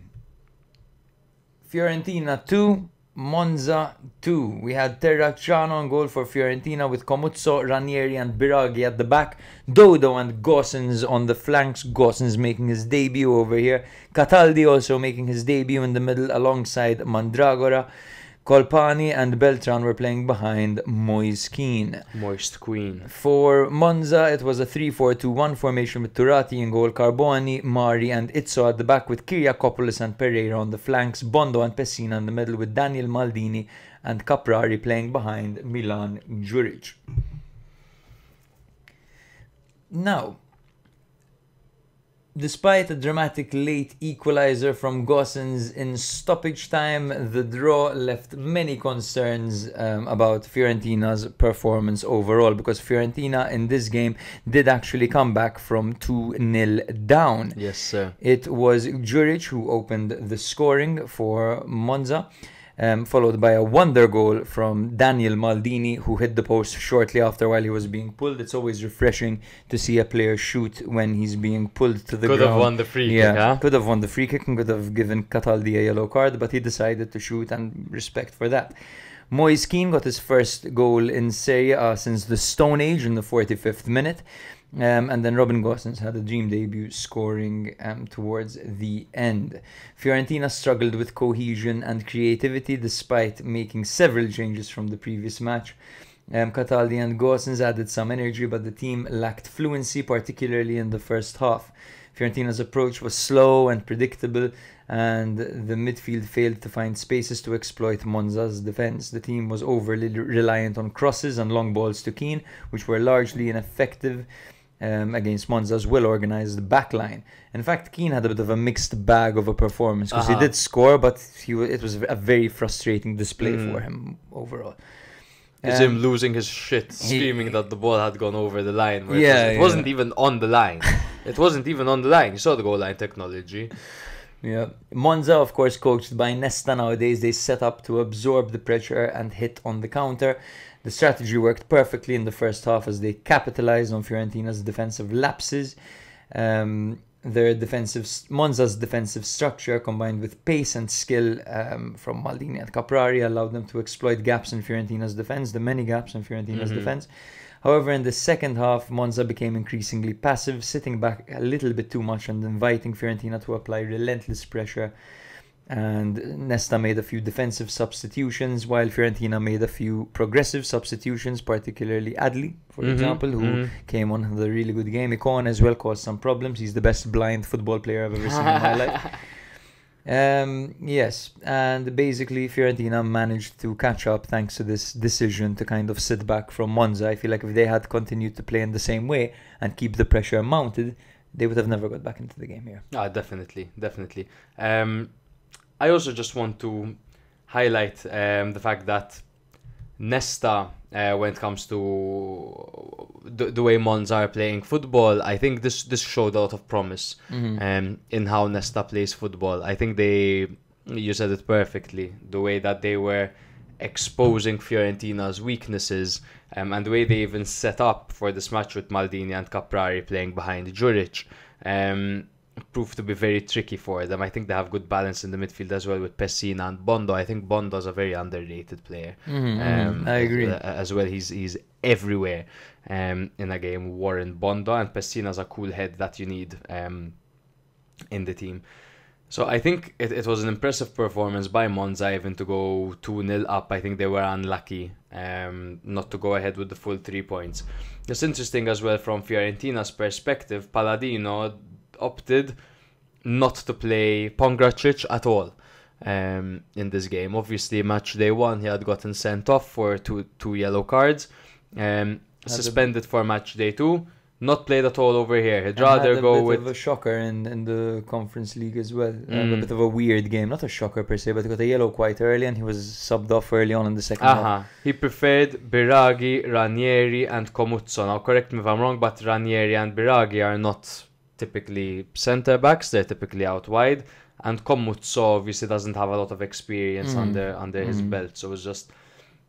an interesting development with Pongracic, who seemed like he was going to be a cemented starter after Milenkovic left. I think maybe it's a mental break, psychological break to kind of see the game from the outside, reevaluate, observe. Sometimes the stuff is needed. I highly doubt he's going to sit on the bench for the whole season. He's their most expensive centre back ever. Yeah, literally.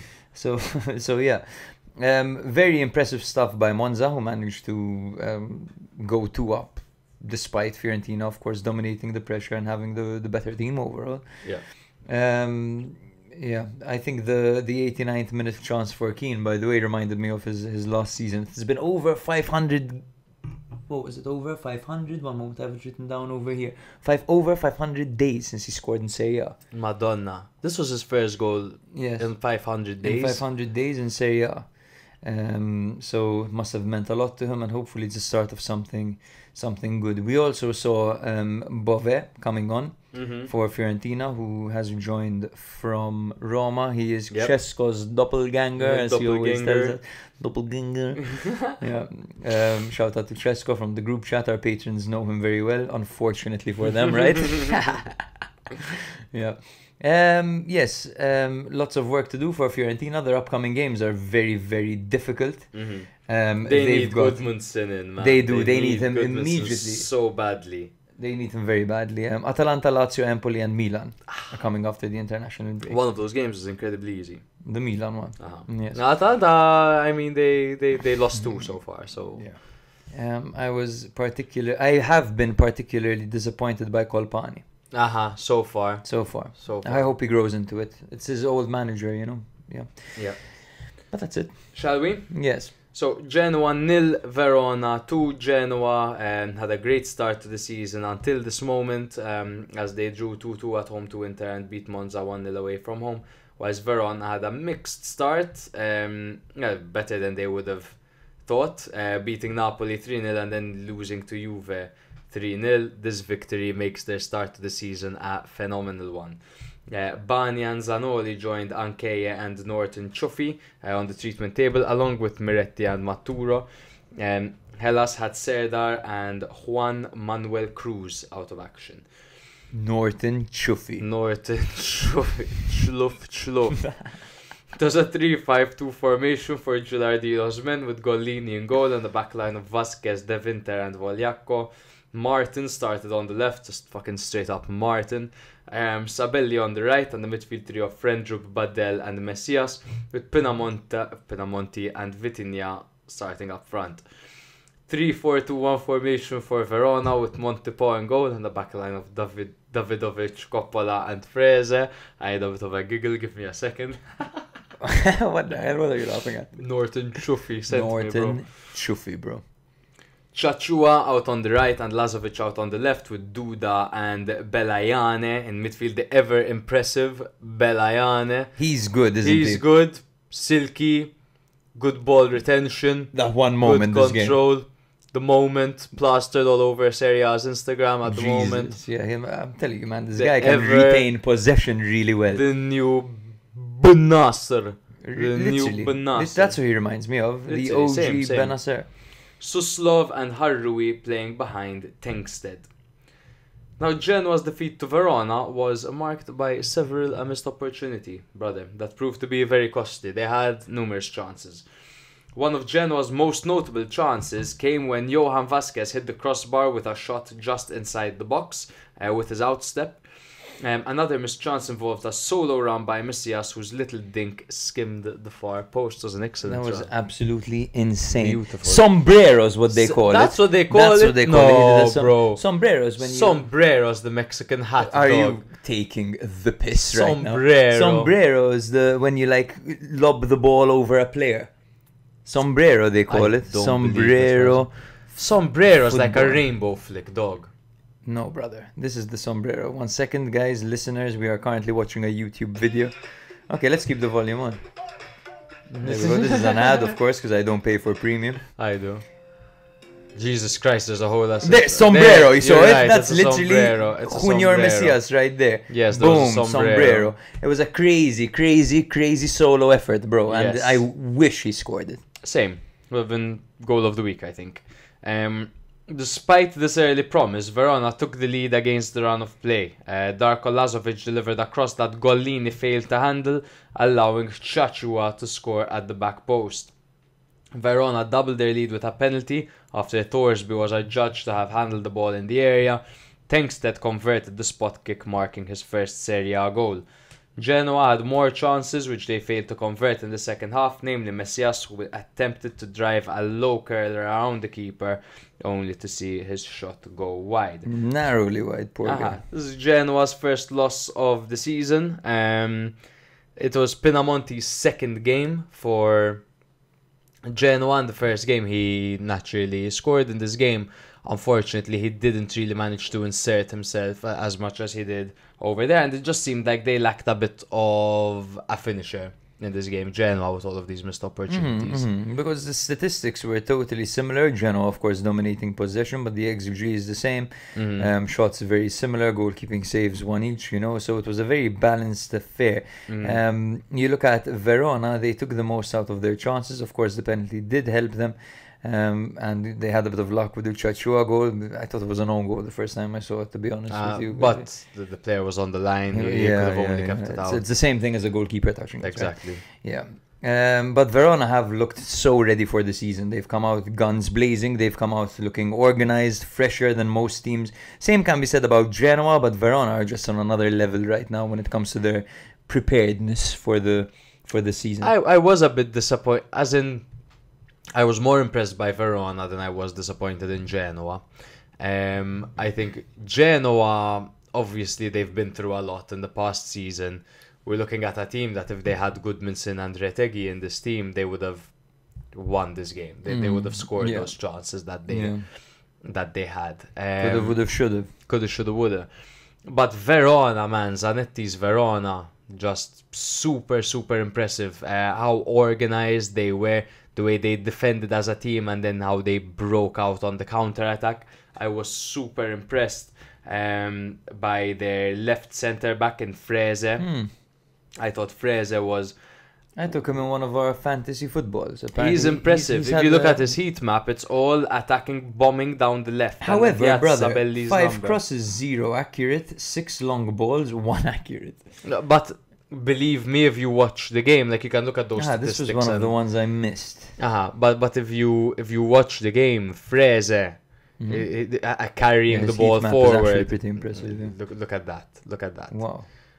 And that just shows the football that Verona are playing right now as well. They're not scared of taking risks, man.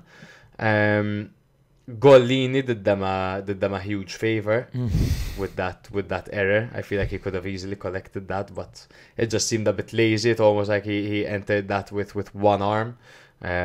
What are you doing? Trying to punch it out, right?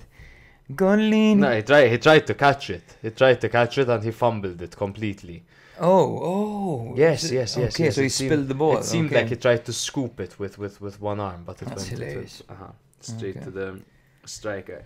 But it was the name of the game was Verona's counter-attacks over here, where they really managed to catch Genoa out. Obviously, a bit of fortune because of the missed opportunities. And Duda is another player I want to highlight because he is everything in that midfield for them. Of course, Belayane nowadays is playing his part very well, but Duda's industry and his cool head are superbly important for them. Yeah, and they know how to kill the game off, and they know how to leave their mark on their opponent. If you look at the starting 11, you've got 1, 2, 3, 4, 5, 6 yellow cards, along with a yellow card for Zanetti, who probably...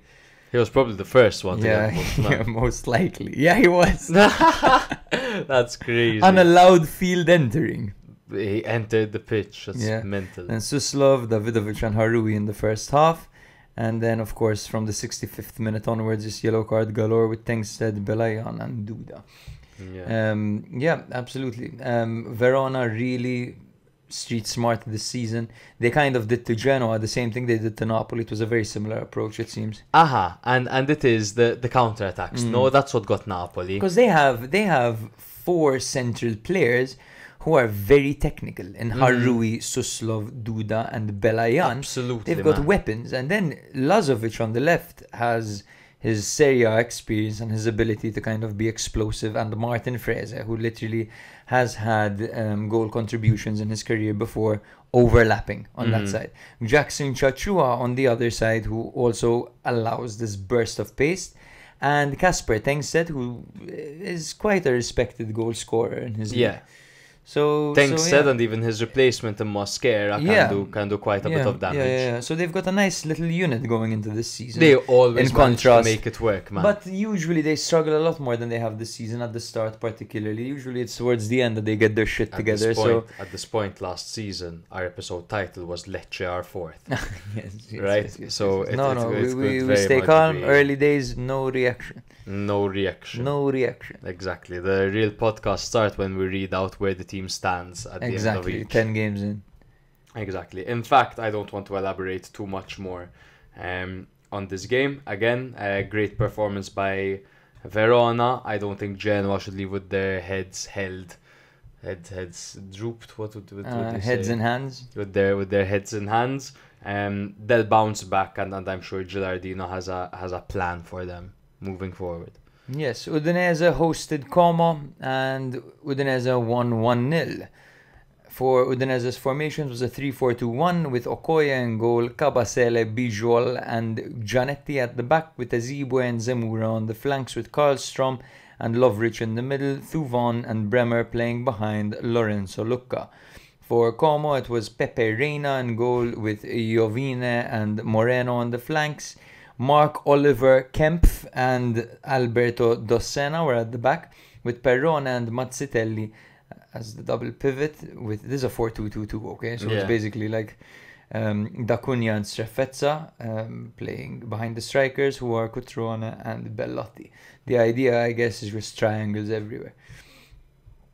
So Udinese, of course, managed to win this one. It has propelled them in first place. I know we're not reading the standings, but Juve, Inter, Torino and Udinese are all at the top with 7 points. The only goal of this match came through Bremer, whose awkwardly struck shot seemed to deceive Pepe Reina, hit the post and go in, while the veteran goalkeeper was flat-footed. What did you make of this? Was it a goalkeeping howler? In my opinion, kind of was. I just think that ideally for a starting goalkeeper of a team, he should commit himself a bit no matter what. If he thought the ball was going out, commit nonetheless. Yeah. And as an experienced goalkeeper, I'm quite surprised. But Pepe Reina has always had a few blunders in his at his arsenal.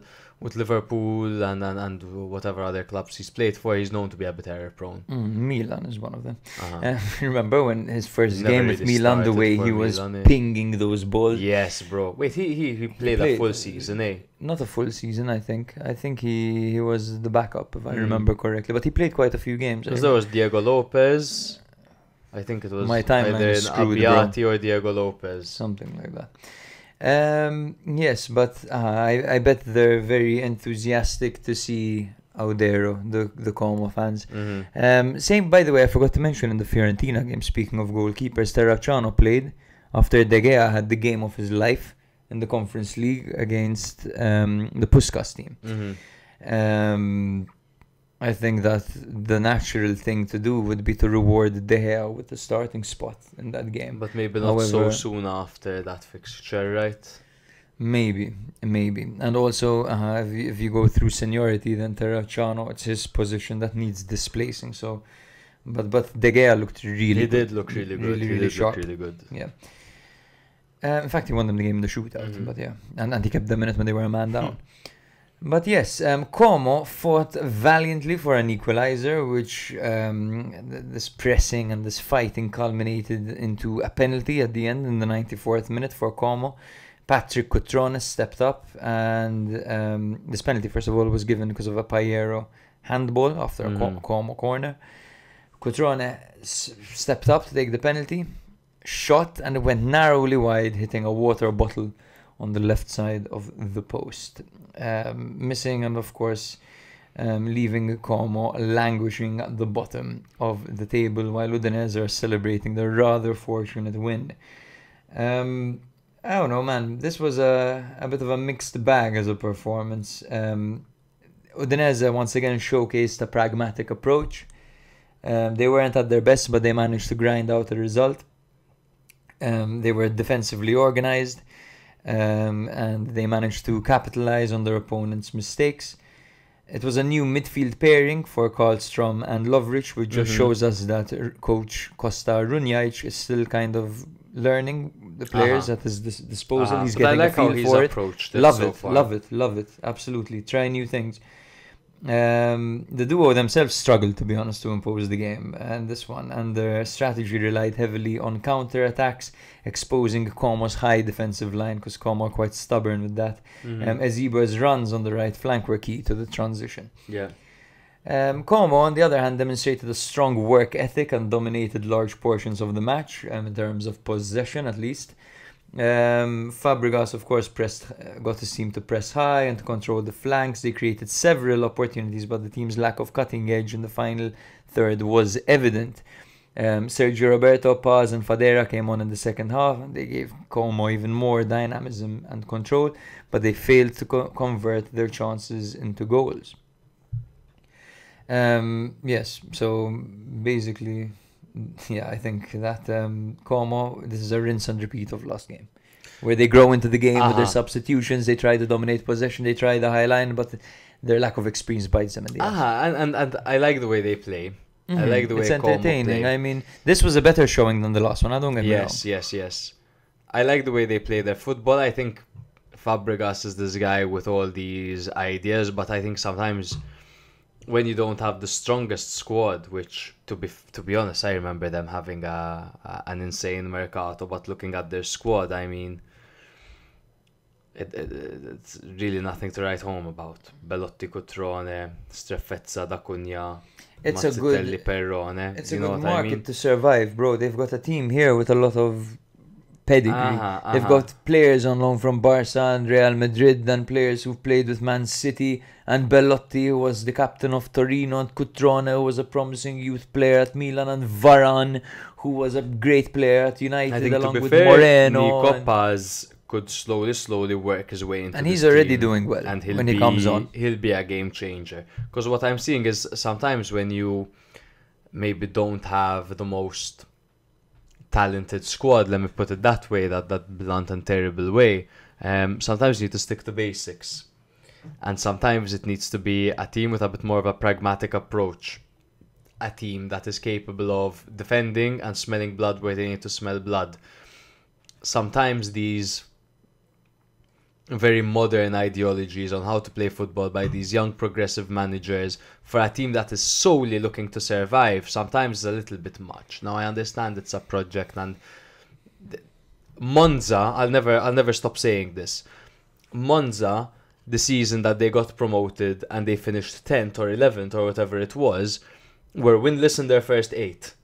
And I they remember dropped their that. manager and they brought on Palladino, so it could be the same case. But for now, that's what I'm seeing. I'm seeing a very unconvincing group of individuals who have all these ideas, but lack the execution. But they are, in their defense, getting better with every game. Yes.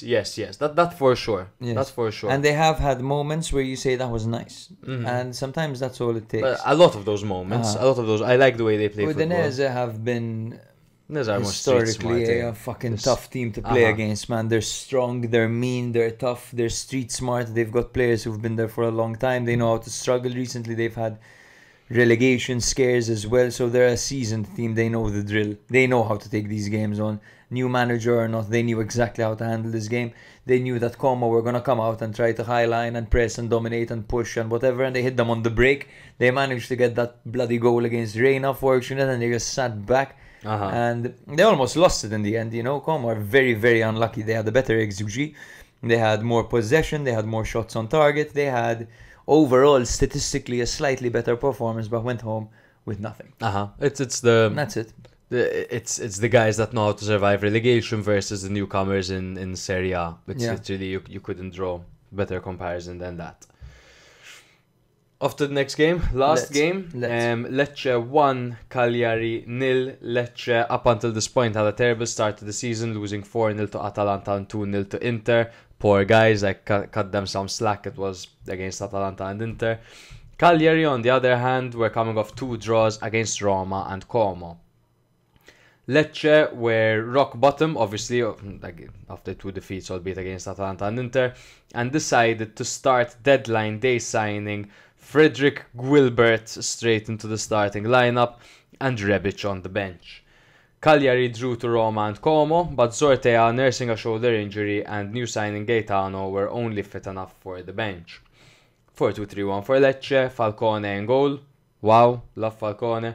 Yeah, Guilbert as the right back, Gallo as the left back with Gaspar and Baschirotto as the centre back partnership with Pierret and Ramadani.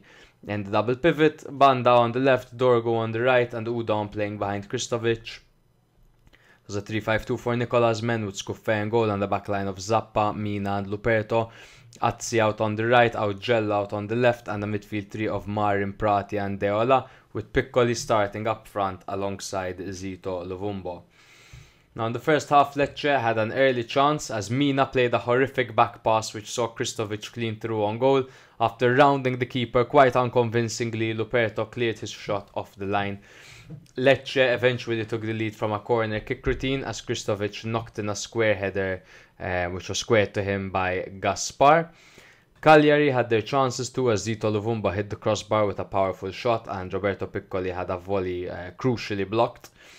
The match shifted dramatically just before halftime when Cagliari's Dorgu was shown a straight red card after a VAR intervention for a dangerous tackle on Prati. It was not a stupid challenge, it was not a rash challenge. It was unlucky. His foot kind of rolled over the ball, which made his foot go higher, but it looked fucking painful. It was right on the ankle. It looked terrible. I'm surprised he didn't break his neck. Hey, you'd think it would snap there. It looked like it was broken, the way that his ankle was hanging and like pressed across the ground. Madonna. Unfortunately, it's a red card. It's unlucky, but it's a red. Yeah. Cagliari pushed hard for an equalizer with Viola having the best chance where he hit the crossbar. Falcone made multiple crucial stops, particularly from a header by Azzi and another from Lovumbo.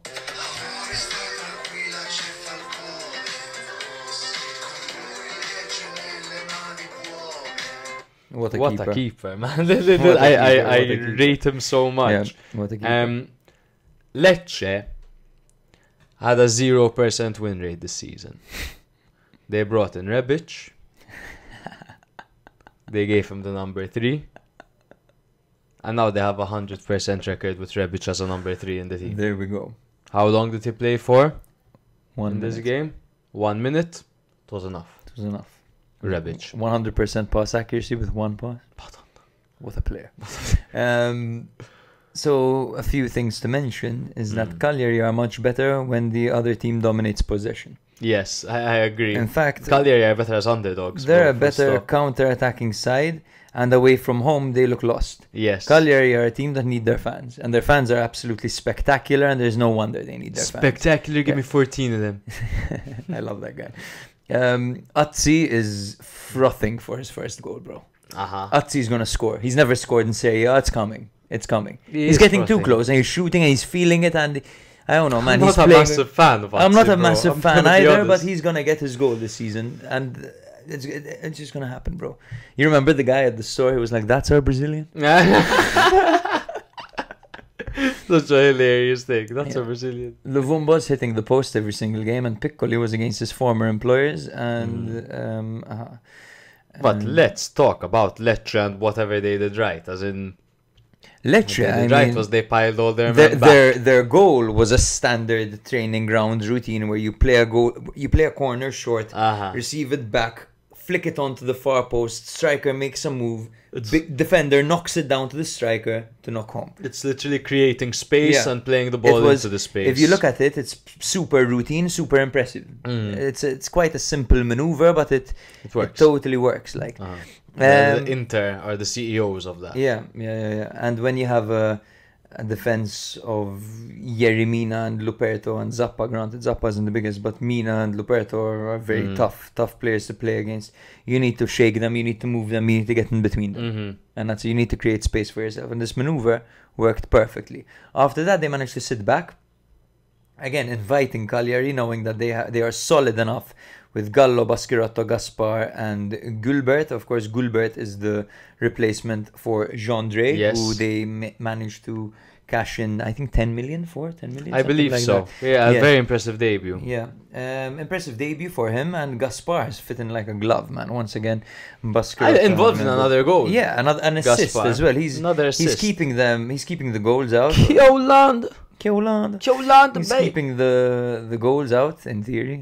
The first two games, maybe not, but they were difficult games. And he's also contributing to the attack as well. Yes, big fan of Lecce, big fan of how they operate. Wish them the best of luck. This is kind of like a game which shows my two favorite minnow sides against each other, so it's always a difficult watch for me. Lecce are your other favorite minnow side.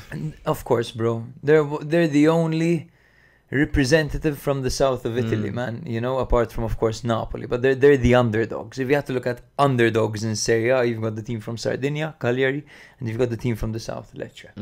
They're the Fair enough. underdogs. I really like the way Empoli are playing, though, man. Empoli Empoli are the Empoli and- underdogs as well, but it's a different thing. It's not really. Even when Zanetti was at Empoli, I really enjoyed Empoli, man. It's Empoli and Cagliari for me. At least we agree on They don't Cagliari. have, yes, but they don't have the same culture. Lecce and Cagliari have the fandom. Empoli don't have that particularly. Empoli was a Do they working not, town. bro? They do, but they don't have the ultras that Lecce and Cagliari have. man. Fair enough. They're not You know. southern, is what you're trying to say. Not exactly. They're from that. Florence, Empoli. They're not as passionate, bro, as fans. They don't turn up in the same manner that Lecce and Cagliari turn up. You know, you go on a YouTube video, simply a YouTube video of a player who's linked to Lecce, and go on the comments. It's just Lecce fans, Yellow fucking hearts and yellow red hearts, red hearts. It's all that, you know. Even simply watching the games, the atmosphere in the stadium is remarkable. No matter where they are, no matter where they are. They did a fantastic job in this game, man, to maintain. They played a full half, a man down, and they didn't allow Cagliari, not a sniff. I mean, Cagliari hit the crossbar. Luvumbo hit the post every game. They hit the post twice through Zito and Viola. So let's say they didn't have their chances. Falcone, when the defenders didn't Sorry, I was gonna chill, bro, down my spine. when because I The second mentioned you said Falcone, I just passed out. when Lecce didn't remain compact and stopped Cagliari's attacks, they had a miracle worker in goal through Falcone, the spoiler. The way he comes out and he just spreads himself is so impressive, man. What a goalkeeper. And what a child actor. And what a child actor. Jesus, he is the main character. I just want to draw a comparison. Nicolas Cagliari versus Ranieri's Cagliari.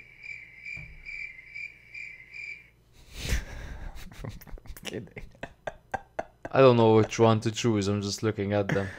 Sometimes maybe good, sometimes maybe shit. I think for Nicola, this is a good opportunity to show that he can do it for a full season. Definitely. So far, good start. This was This a hurts. game, it hurts a bit. This hurts. Because the first two were good draws, but this, you should have got a draw or a win here, especially the fact that they had a red card. And good draws. I mean, Roma's a great draw. Como is it's an okay draw. They could have won that one. They were better than Como.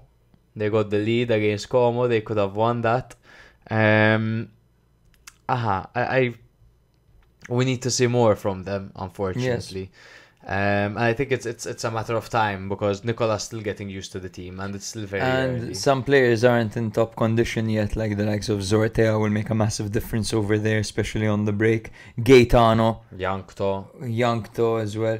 This guy, Kingston Mutandwa, Yes. keep an eye on him. Keep an eye on him. He's a very talented youngster. I believe he scored a goal in Serie A already last season. I think towards the end, Yes. So keep an eye on him. It was mentioned to us by the guy from the store, the same guy that told us that's our Brazilian. That's our Brazilian. He was scouted apparently from the same network they got Zito Luvumba from. Zambia. Shout out, bro, if you're listening. I forgot his name. What was it? Francesco. What were we called? Ferdinand. We kept forgetting his name. We're like Ferdinand. But that's that, I think, bro. Thank you, guys. I mean, yes, a roller coaster. How long is this one? This one was 2 hours. 5 2 hours. minutes. Alright, It's not bad. nice. So it'll be a bit longer after we edit it, but whatever.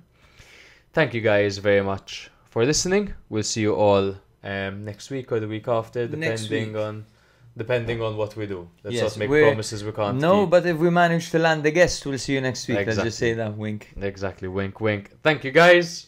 See y'all. If you like Serie A or have ever liked it in the past, it's a good opportunity for you to listen once a week and you'll get filled in. The football weekend, that's like the main dish. But then a few days later, you drop your episode and that's like the dessert. And the dessert is just perfect. It's good, the cake. It makes it feel like we're all sitting in a room together, just BSing with each other. The atmosphere is fantastic. I promise nobody will ask you to send boob pics. Sometimes maybe good, sometimes maybe shit. I love how you go into so much detail and show so much passion towards each and every team. Literally, no team is left undiscussed. When I listen to you, it's like I'm talking to you in a pub. It's like I'm chatting to a friend and you're chatting to me.